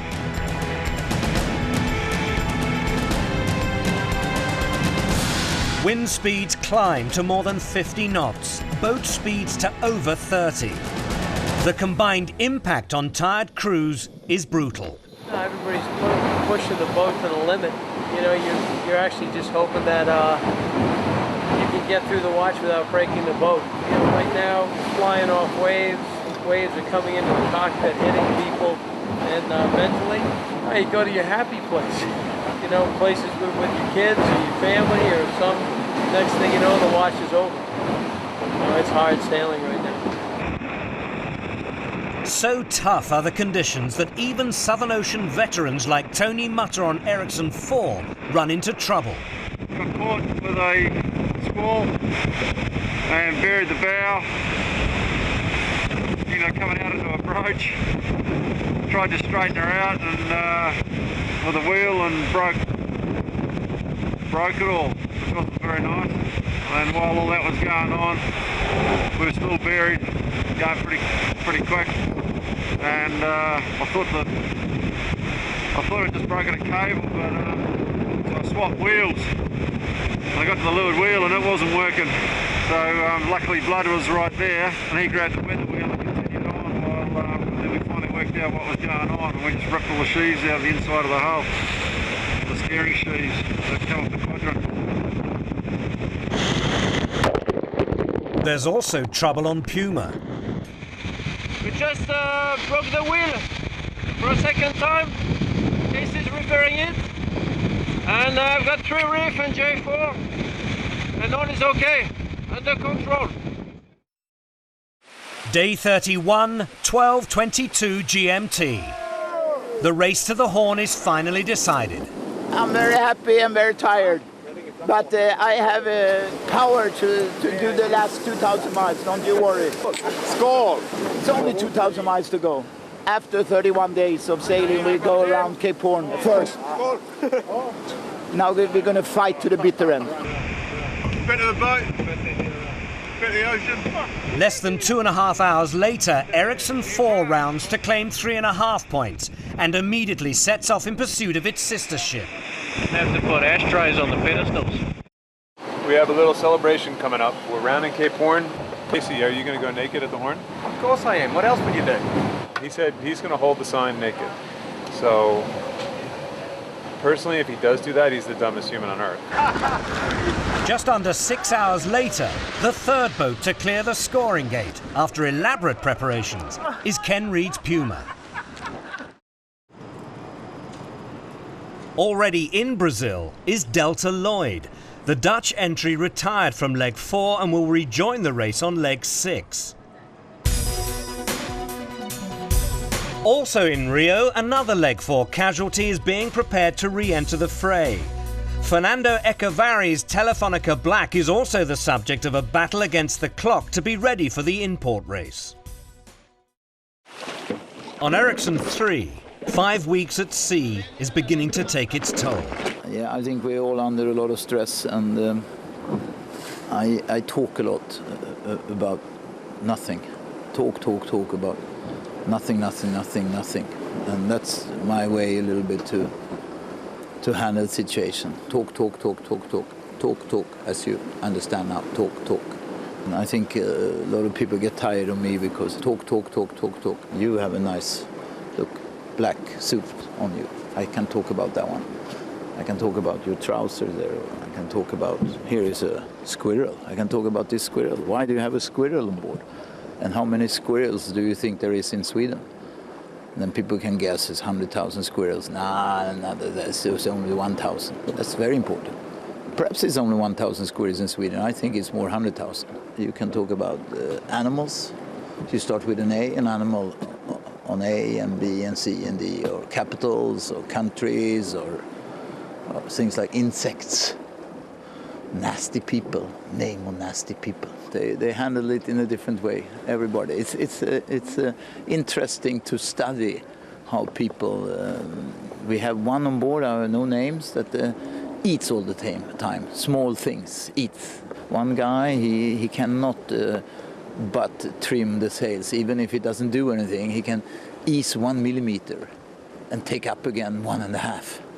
And we have one guy that is doing the boat very nice inside, picking up small things, cleaning inside, cleaning corners, cleaning everywhere, really. And when he's done, he starts from the beginning again. So there is a lot of different people. It's interesting to see, and I talk.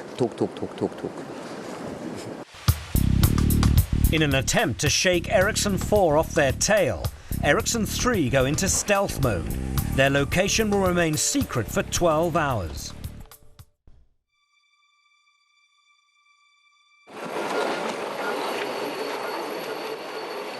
The plan works.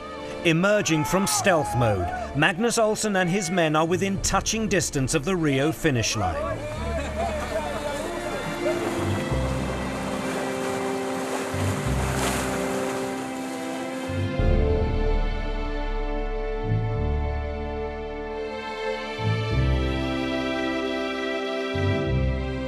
"22 days since making their decisive move, Ericsson 3's crew finally arrives in Rio to claim the reward for their temerity. A stunning leg victory and a permanent place in the hearts of race followers everywhere. For Ericsson, it's a superb team effort. But for the 60-year-old 5-race veteran sailing in only his second leg as skipper, it's also a personal triumph. Yeah! You understand?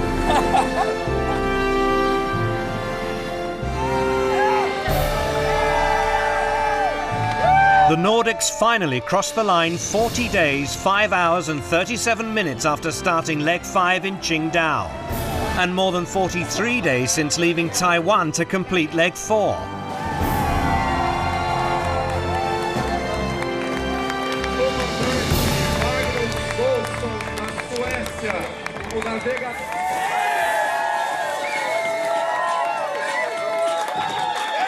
After 6 remarkable weeks at sea, Ericsson 3 take their place on the winner's podium, their place in race history already assured. Ladies and gentlemen, one more time for Ericsson 3. Despite finishing second in Rio, Torben Grael on Ericsson 4 still has a healthy lead over Ken Reid on PUMA's Il Mostro, who were third to reach Brazil.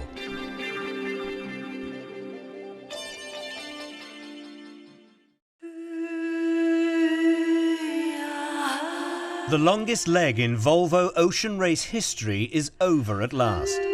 Boats intact, crews home safe and well.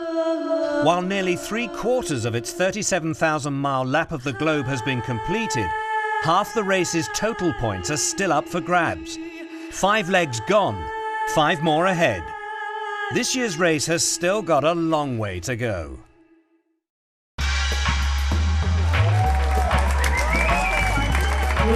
Repairs complete, Delta Lloyd and Telefonica Black take their places on the start line for the Rio import race. Water up here, if you can see it. A little high, a little faster than Ericsson 4, which is good. 10 boat legs!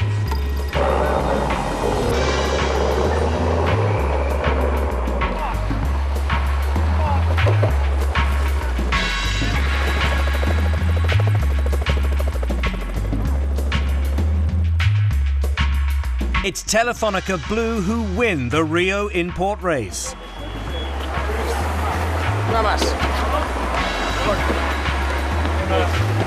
Perfecto!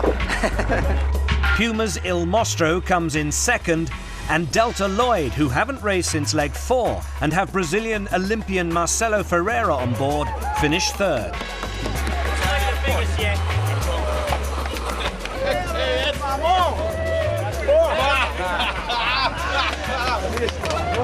I didn't know the mark was that far right. Amazingly, on familiar water, Torben Grael can only finish 4th. On the first speed. Yeah, but you know, you agreed as well that tacking on their hip was the right thing to do. We got a right shift either when we tacked or... Leg 6. Our fleet is bound for Boston, USA.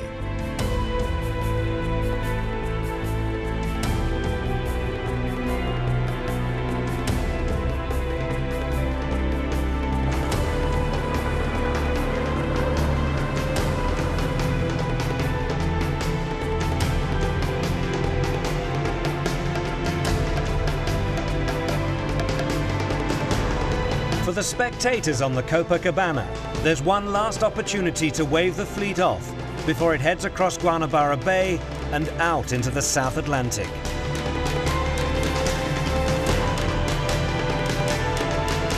Ahead, nearly 5,000 nautical miles of ocean racing from South America to North America and all the challenges in between.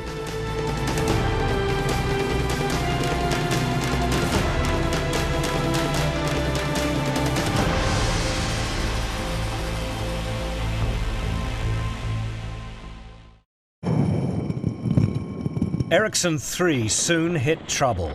Skipper Magnus Olsson injures himself on deck, cracking a rib. I'm down. 8. They count. Yeah, a little bit. I think you busted a rib out. Yeah.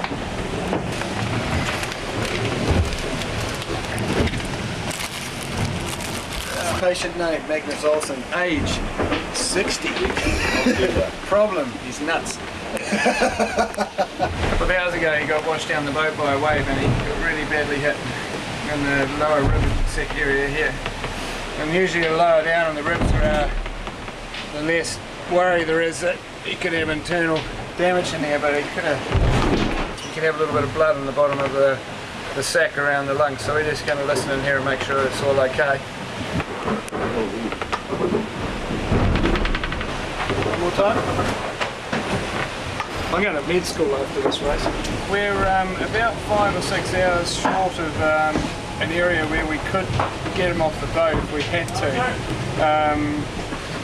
He doesn't want to get off because he's the skipper.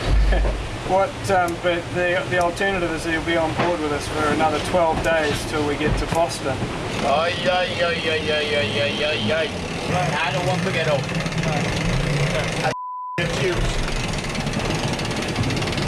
If you have painkillers that can last, we have. Yeah, then it's fine. As Ericsson 3 toils, Telefonica Blue continues to set the pace towards Fernando de Noronha.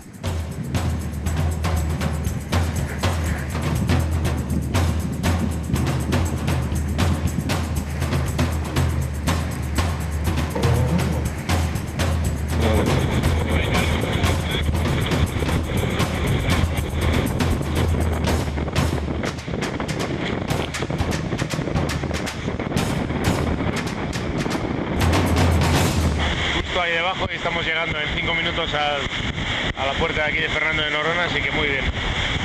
Un chubasco ahora mismo, pero caza un poco, ¿verdad? Pero todo bien, perfecto.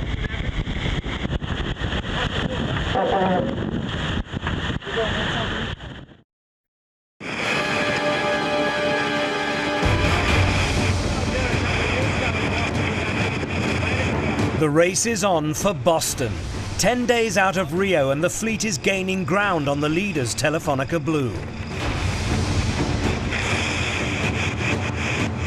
We're going fast, we're on course, and we're making some small inroads into our competitors, so pretty happy out here.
That's what keeps the motor running.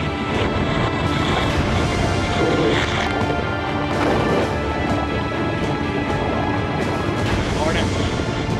Otherwise, I probably ended up in the ocean right now.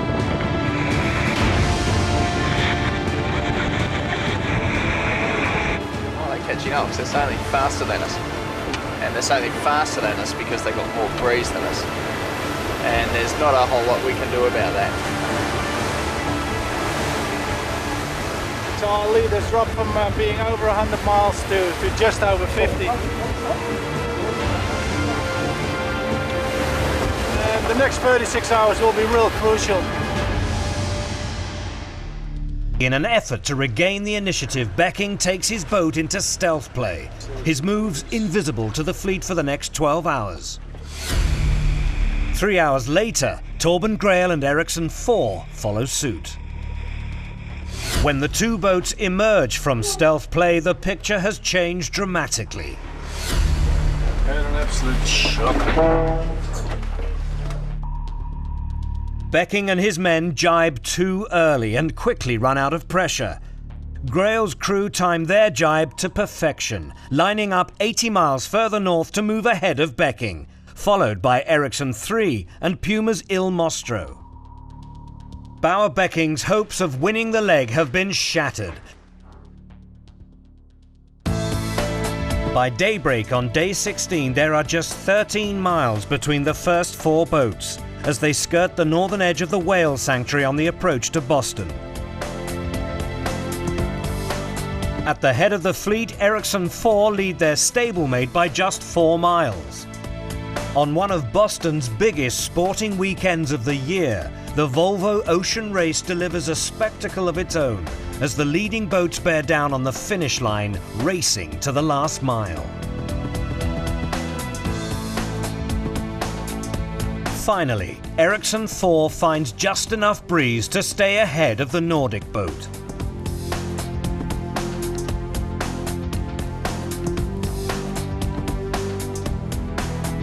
"15 days, 10 hours and 30 minutes after leaving Rio, Torben Grael's men crossed the Boston finish line to win leg 6.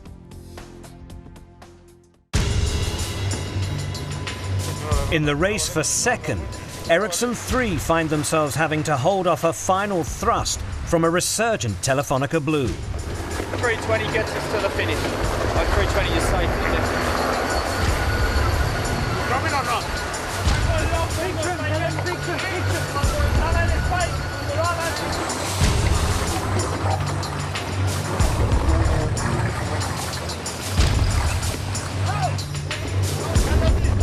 Easy, easy.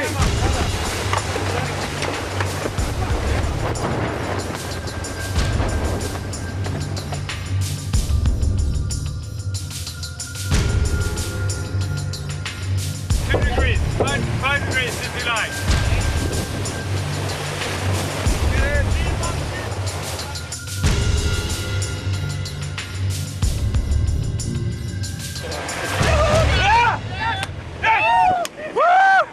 Magnus Olsson's men finished just 13 minutes behind their sister ship to take second, exactly 5 minutes ahead of Telefonica Blue. How does it feel to arrive to Boston, Magnus? Yeah, with a hat. We got a hat.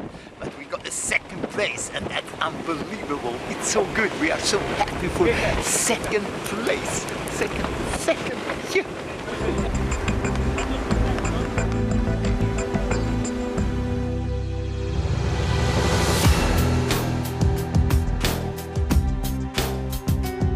Almost a year since it was christened in the city, Puma's Il Mostro returns to Boston.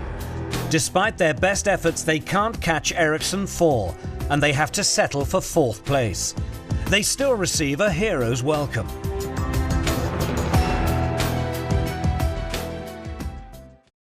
dear brother, Kenny Reed.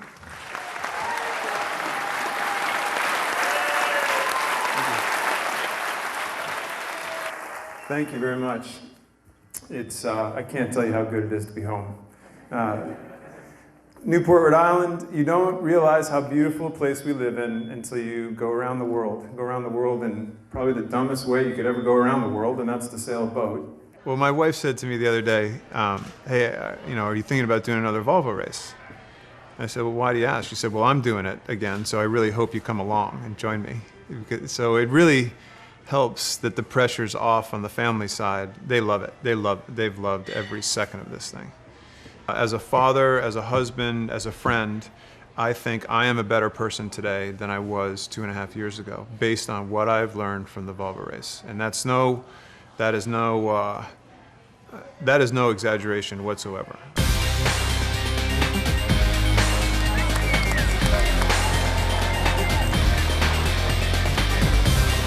Before heading out across the Atlantic to Galway on leg 7, Bauer Becking's Telefonica Blue wins the Boston import race, keeping alive their hopes of overall victory. The net effect of Becking's win in Boston is to reduce Ericsson 4's overall lead by just ½ a point, but extend to 3 points the gap between himself and Ken Reed and Puma's Il Mostro in 3rd. In 4th place, Magnus Olsson's men close the gap slightly on Reed. And in 7th place, Tuni Bermudez and Delta Lloyd also make gains in pursuit of Telefonica Black. Crossing the North Atlantic has always proved one of the toughest, most challenging legs of the Volvo Ocean Race. People often talk about the Southern Ocean and Cape Horn and Cape Point, but the North Atlantic can throw anything at you really, especially at this time of year in the early spring. The 2005-2006 edition of the race was no exception. On leg 7 3 years ago, Dutch crewman Hans Horowitz drowned after being washed overboard from ABN AMRO 2, 1,300 miles from Land's End. We're preparing a sail, and during that change, the wind got up from 12 to 14 knots to 25 quite quickly, and Hans, obviously being the guy who was trimming and hanging onto the most important sail on the boat at that stage, was the last to go down. Despite recovering Hans, Seb Joss's young crew were unable to resuscitate him. But just 2 days later rescued Bauer Becking's crew from the stricken Spanish boat Movistar, her keel compromised and storm strength winds approaching. 2 años de trabajo, Iván.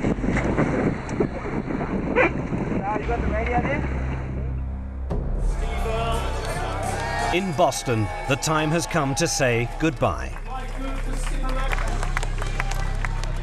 There's a huge amount of support in Galway and in Ireland, so this is a large part of what this project is about. This next leg and sailing into Galway.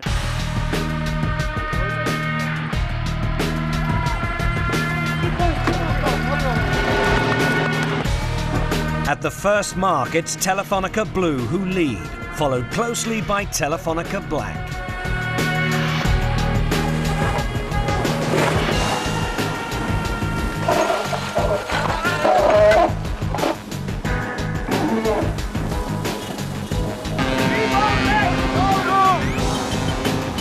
Creating chaos at the start, the arrival of a tanker.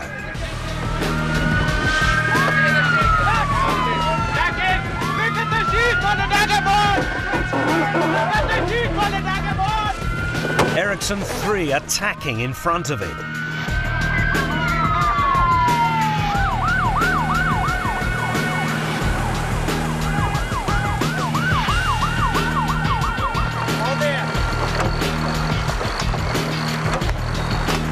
Go guys! I'm sure we can, guys!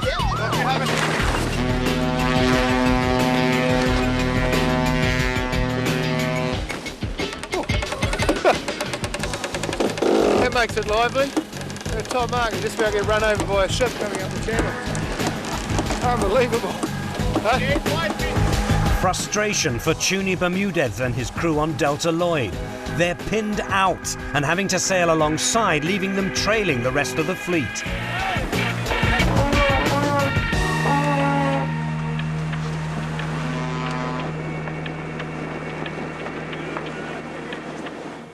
Eventually, our 7 boats led by Telefonica Blue leave the crowded harbour.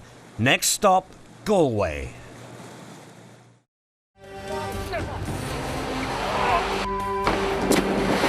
The perils of crossing the Atlantic become clear almost immediately. What just happened, Mickey? Oh, I just hit a lobster pot, but it's alright.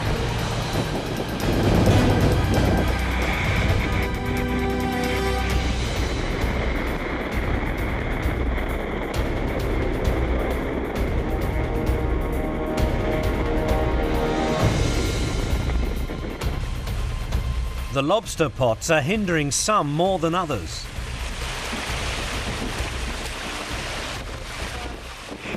Managed to hook one up on the dagger board and we're going quite fast, so rather than just sliding off and falling off, it severed through the board. Through about a front 200 millimeters, so we had to pretty much stop the boat, take the board out, which had a lot of damage. But we're back on track now and everything's just about repaired, so we should be back in the game again. Got a little yacht race on our hands here. 60 odd miles to go to the scoring gate. We're neck and neck with PUMA. Fans at home are going crazy. As darkness falls, those on Telefonica Blue are aware PUMA is beginning to draw ever closer. Yo creo que estamos a 3 eslora. Hemos estado un poco más cerca antes, pero nos vamos alejando y nos vamos separando, intentando los dos sacar la prueba para adelante. Ahora estarán a unas 4 eslora, algo así. PUMA's efforts to catch Telefonica Blue are in vain. Ken Reed's men cross the scoring gate just 3 boat lengths behind. Wildlife presents real danger. And after a rapid fall in boat speed, Magnus Olsson's men on Ericsson 3 are having to reassess the damage caused by a collision before the scoring gate. I saw one whale just a couple of minutes ago, and then suddenly I saw one spin just right in front of us on the windward side. I saw the tail and then I tried to go up a bit, but it was too late. It's a pity. But it was good that we took our spare dagger board.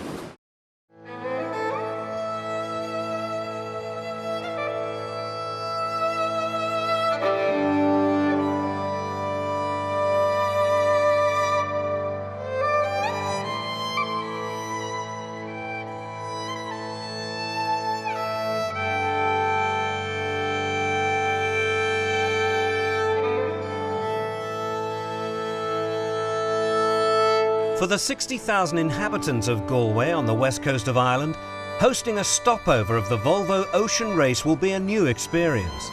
The city is more often the venue for arts, cultural and food festivals, but the locals are catching on fast. Our boat's called the Green Dragon. This was one of the biggest events of all I've ever seen in this city. Everyone's really excited about it, and the city's been really revamped at the moment, so it's great. We're very proud of the crew and the Green Dragon, very proud of the organisers of Let's Do It Galway. Our big day is here now. For some, simply reaching Ireland intact is the main objective. The rudder is snapped off about 6 inches below the hull. It's obviously what caused that wipeout. We're going to have to jive now, which is fine. And then we're going to have to get the spare rudder in, which is going to be a mission. It's left to bowman Casey Smith to replace the rudder, so Il Mostro can fight on. By the beginning of day 7, the fleet is screaming downwind in 30 knots of westerly breeze.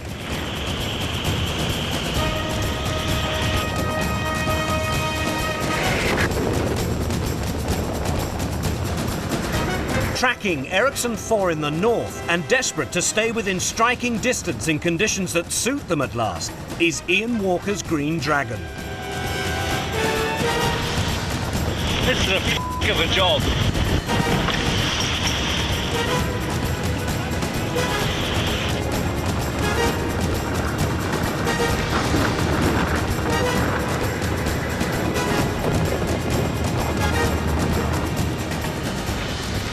It doesn't get much better than this. We've got 30 knots of wind, pretty big seas running out here. We are about 600 miles west of Galway, and it is really, really close between all the boats. There's Ericsson 4 about 25 miles ahead of us, and then a pack of 4 boats 100 miles away, who hopefully we're going to jibe and cross, but it all depends on the wind shift and how fast we can sail in the next 10 hours. The next 12 hours of this race is absolutely crucial. We're going to push this boat as hard as we can. We want to try and get on the podium. But have they pushed too hard? Later on day 7, Walker's crew breaks the tack line on their reaching spinnaker.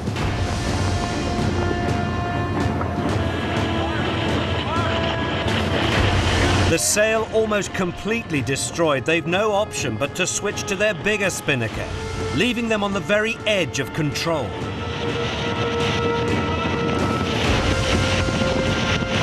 The fleet's last big tactical call of the race is their final jibe. A right-hand turn east towards Galway. If it's timed wrongly with the expected southwesterly wind shift, hard-won miles and places will be lost.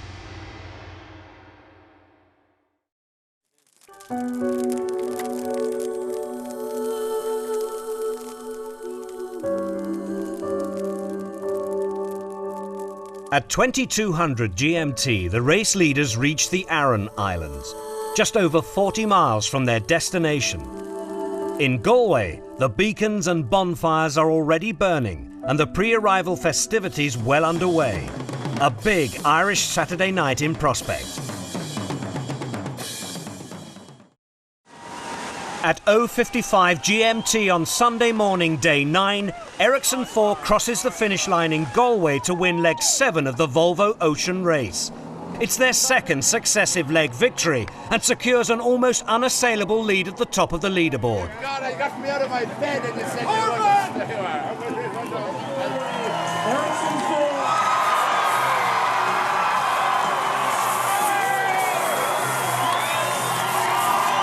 Torben Grael's men are safely home. But what of the battle for second? Would the next boat to arrive be the red of PUMA's Il Mostro or the green of Green Dragon? The people of Galway would have to wait a little longer to welcome their hometown heroes. After failing to make the podium in their home port of Boston at the end of leg 6, Ken Reid and the crew of PUMA's Il Mostro take second in Green Dragons at the end of leg 7. Their rudder may have broken, but their resolve did not. Just 11 minutes later, Irish eyes are finally smiling. After being pushed hard by Telefonica Blue, Ian Walker's Green Dragon returns to its home port in 3rd place, its first offshore podium position of the race. Now we can confirm yet again that the Green Dragon has done what? Crossed the finish line, it's on its way home. Not the best funded crew, but perhaps the best supported. Ian Walker's men received the biggest welcome of a long and memorable night.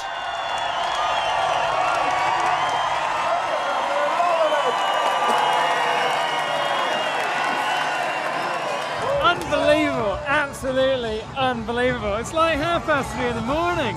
We thought everybody would be in their beds. Phenomenal. Being an Irishman on an Irish boat, arriving in Ireland in the Volvo Ocean Race. And look at it.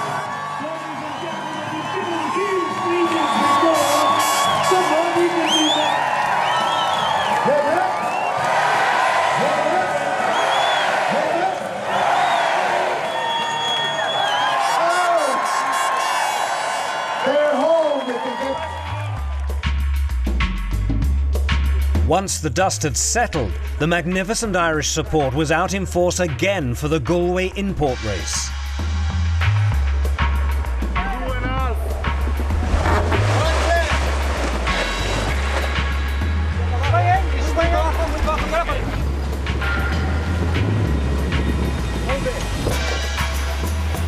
Ken Reid on PUMA's Il Mostro is the overall winner from the 2 import races.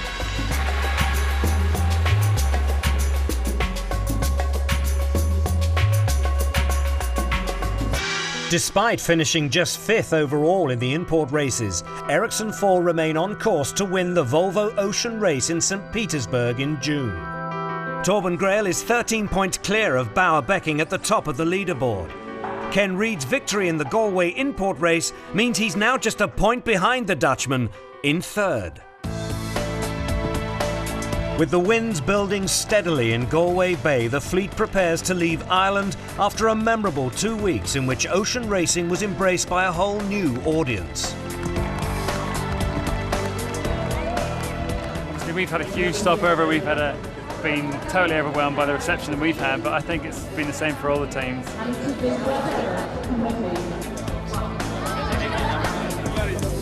Friendships are temporarily suspended, race-long rivalries renewed. The battle for second and third is back on.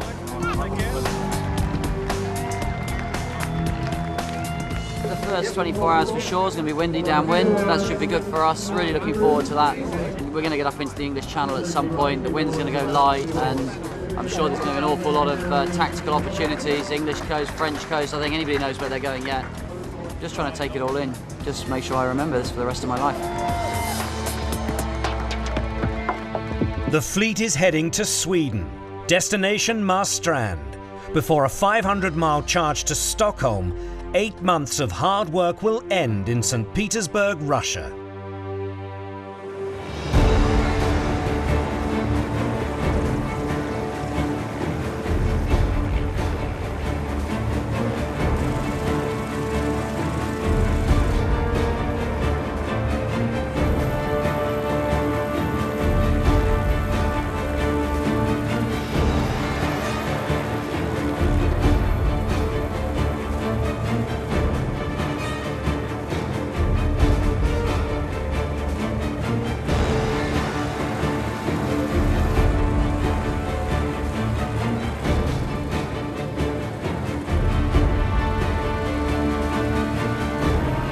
Leading the leg and topping the leaderboard, Torben Grael's Ericsson 4 needs only a mid-fleet finish and to avoid serious damage to take a stranglehold on the overall race.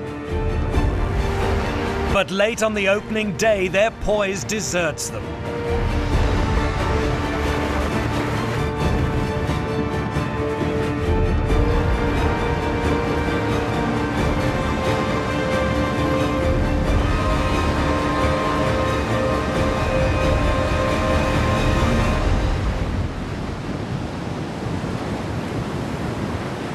Have been falling off on E4. We've just snapped the steering wheel into about 4 pieces and absolutely levelled one of our steering pedestals after 2 awesome broaches.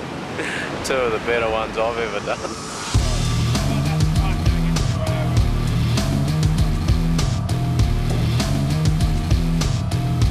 The fleet is heading towards the busiest shipping lanes in the world and the exclusion zone drawn up to keep it away from the southbound traffic. Suddenly, the racetrack becomes a lot more crowded. One of these came through the course. He's going to go and run down Telefonica for us.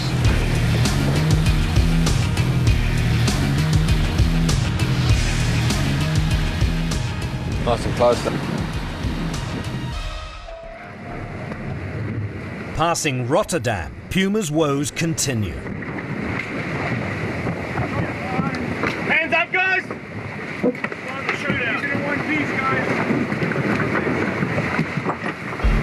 After shredding their spinnaker, Ken Reid's crew are forced to use smaller sails and sail a higher course, pushing them further and further away from the fleet. By the end of day 4, they're in last place, over 20 miles adrift of their rivals Telefonica Blue. Onboard Ericsson 3, with the race approaching its conclusion, we find a weary crew. 4 o'clock in the morning and I'm completely tired. Without coffee, it's a disaster. There is this stuff. This doesn't work. You need the real powder. And then you take in here.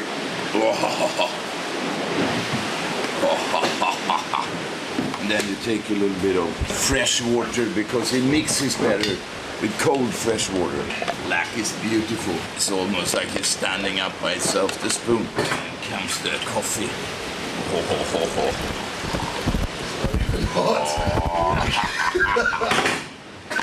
This keep you awake for another half an hour and the stomach will go crazy about it as well. So then you take another half an hour to sit on the toilet. Yeah. If you don't stay awake for another half an hour with this, you never stay awake. Another thing you can do if you want to keep awake is push-ups. You can do 50 to 100, no problem.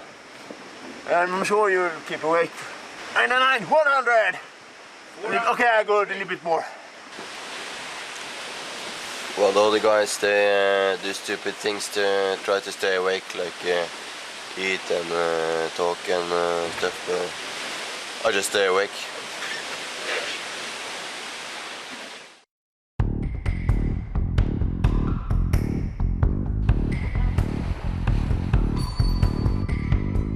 With Marstrand drawing ever closer, a game of cat and mouse begins to unfold on the water. With Andrew Cape navigating, Puma comes from the back of the fleet to pass the 4 boats hugging the coastline ahead of them before reeling in Green Dragon. It's a remarkable recovery. Can't see Ericsson 3. Perfect. We've got Ericsson 4 just about 2 miles in front of us, maybe 3 miles. Puma half a mile away and light at the moment. Couldn't have done much more. It's a bit disappointing that Puma's ahead of us now, but what can you do? They just sailed past us on a reach from 5 miles behind to half a mile in front. There's nothing we can do about that. So, guys have sailed very well. It's been a great leg. Good fun.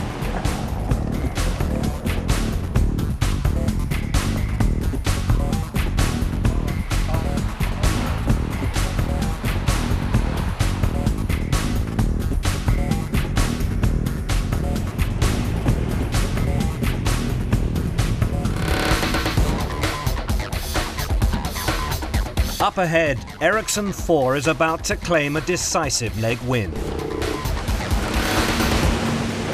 Fantastic leg for us. And put us very, very close to the big goal.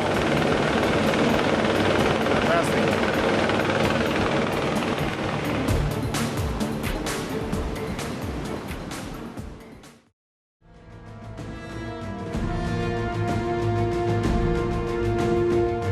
It's Puma's Il Mostro who claims second ahead of Green Dragon. How's that feel?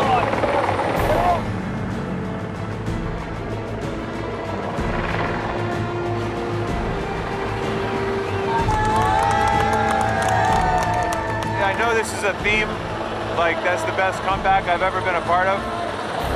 That was now again the best comeback I've ever been a part of.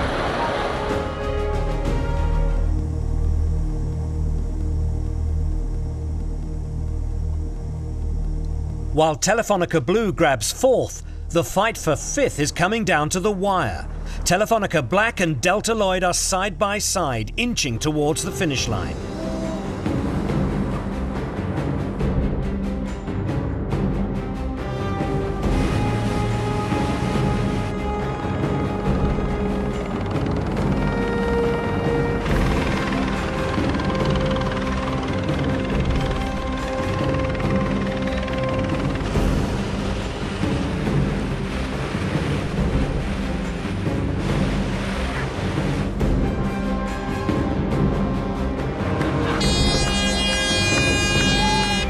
It's Tuni Bermudez who comes out on top.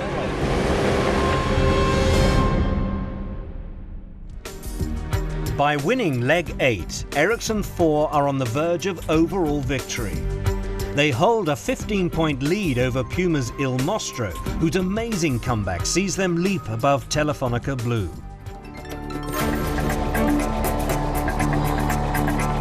After a brief 3-day pit stop in Marstrand, it's time for leg 9, a 500-mile sprint to Stockholm. Come on, let's go, we're racing. Ready, and dropping.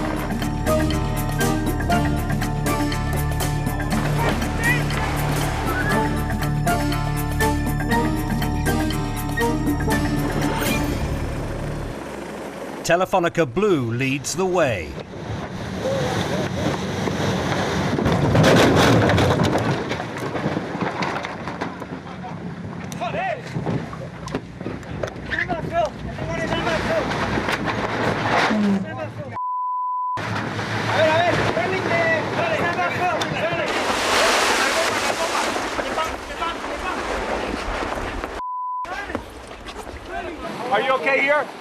okay right here. Brace yourself, guys.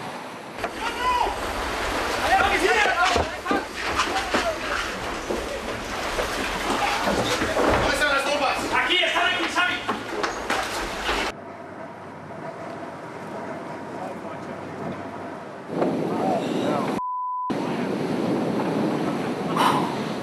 I don't care if there are competitors or not. That is not right. Oh, smokes.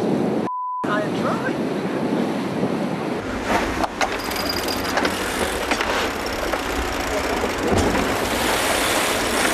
Rocks. It's all rocks here. This whole country's made of rock. Yo, fast racing, man.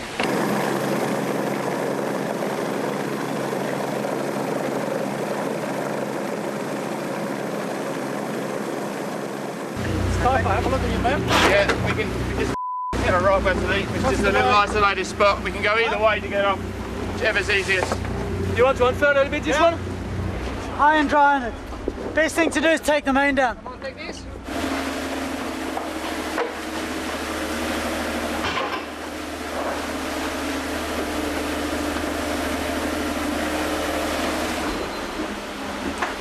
Oh, what have I done?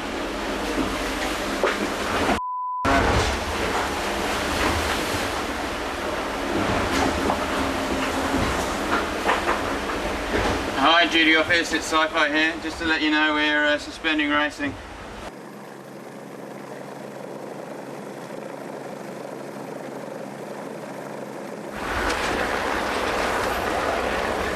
De recordar al Movistar. Bad crash. Very bad one. Really bad crash. Not looking forward to see the boat out of the water.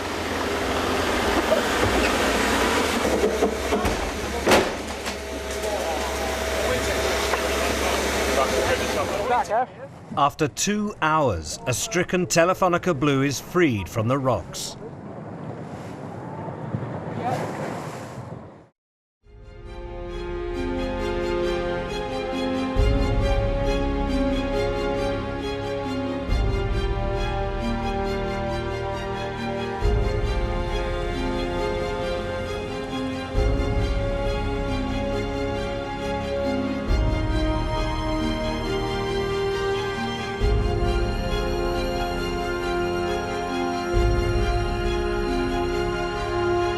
With Telefonica Blue undergoing repairs in Marstrand, their rival for second place, PUMA, find themselves engaged in a tacking duel with Ericsson 3 on the run into Stockholm. Dad, here we go.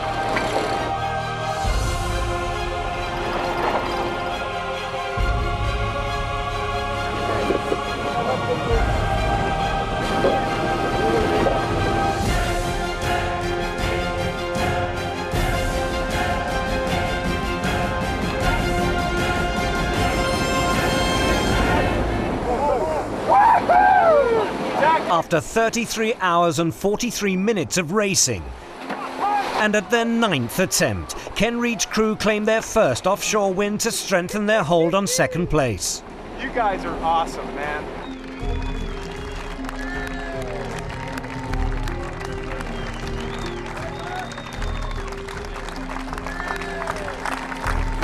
Magnus Olsson's men take second, unable to deliver the win their supporters wanted, but their hero status already assured. You ruined my party! You guys deserve it. You say it very well, all the time. You're always up there. In third place are Torben Grael's crew on Ericsson 4. But this is no run-of-the-mill podium finish. With 5 leg wins already on the board, the 6-point earn for third place is enough to secure overall race victory. The 5-time Olympic medalist is now a Volvo Ocean Race winner. When we got to Marstrand, we did a very big step to secure this, but still we missed it that little bit, and now we finally got that little bit that we needed, so we can say we won the Volvo Ocean Race. Congratulations. Oh, congratulations good too. Really good job. Thanks. Be very Thanks proud again. of yourselves. Thank you. Next time we'll try to give you a little more of a run. All right.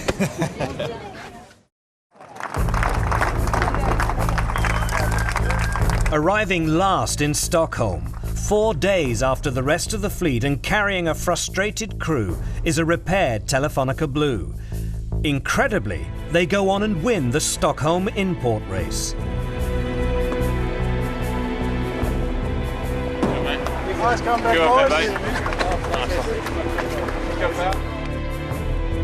There's no change in the positions on the leaderboard following the Stockholm import race. Purely by starting the final leg, PUMA will have accrued enough points to claim second place overall, consigning Bauer Becking and his men to third. The race to St. Petersburg is underway, the final leg of an epic journey.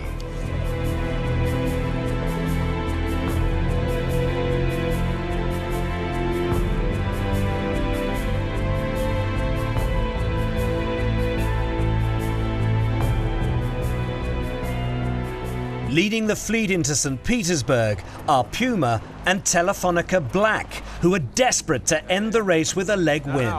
I talked to Fernando a lot before this leg, and I told him I had a feeling this was his leg. I didn't hope that it was going to be us being right there. They're sailing well this leg. They've sailed aggressively and well, and they, as always, they're giving us our hands full here.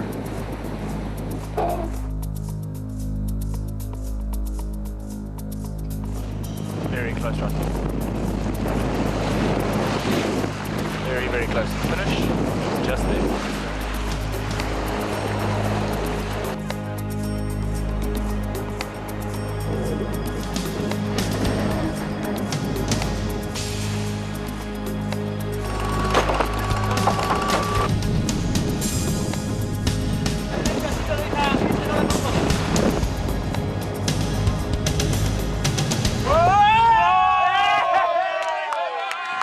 Telefonica Black snatch victory. It's the first time Fernando Echevari's men have won a leg of the Volvo Ocean Race.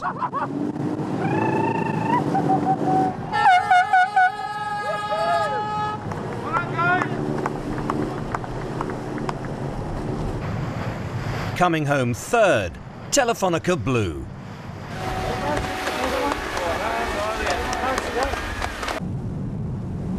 The overall victors arrive in fifth. The final leaderboard of the Volvo Ocean Race sees Ericsson 4 crowned victors by 9 points from Ken Reed on PUMA's Il Mostro. Bauer Becking on Telefonica Blue finished 7.5 points adrift of them in third. Behind Becking came Magnus Olsson, the Nordic's extraordinary victory in Rio going down in race history. As will Green Dragon's arrival in Galway. They finish fifth. By winning the last leg, Telefonica Black finish on 58 points in sixth. Delta Lloyd end the race in seventh, while Team Russia were eighth.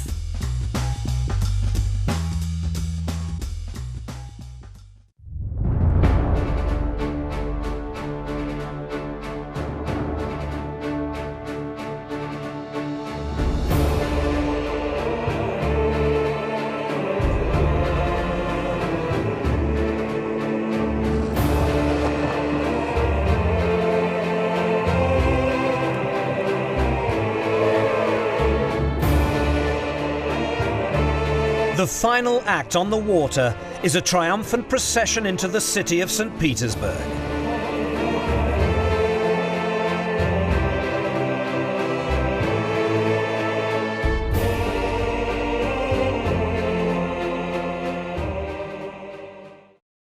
Now, please welcome on stage the victorious Ericsson 4. After 9 months and 37,000 miles of life at the extreme, Torben Grael and the crew of Ericsson 4 have finally got their hands on the trophy as they celebrate winning sailing's ultimate prize, the Volvo Ocean Race.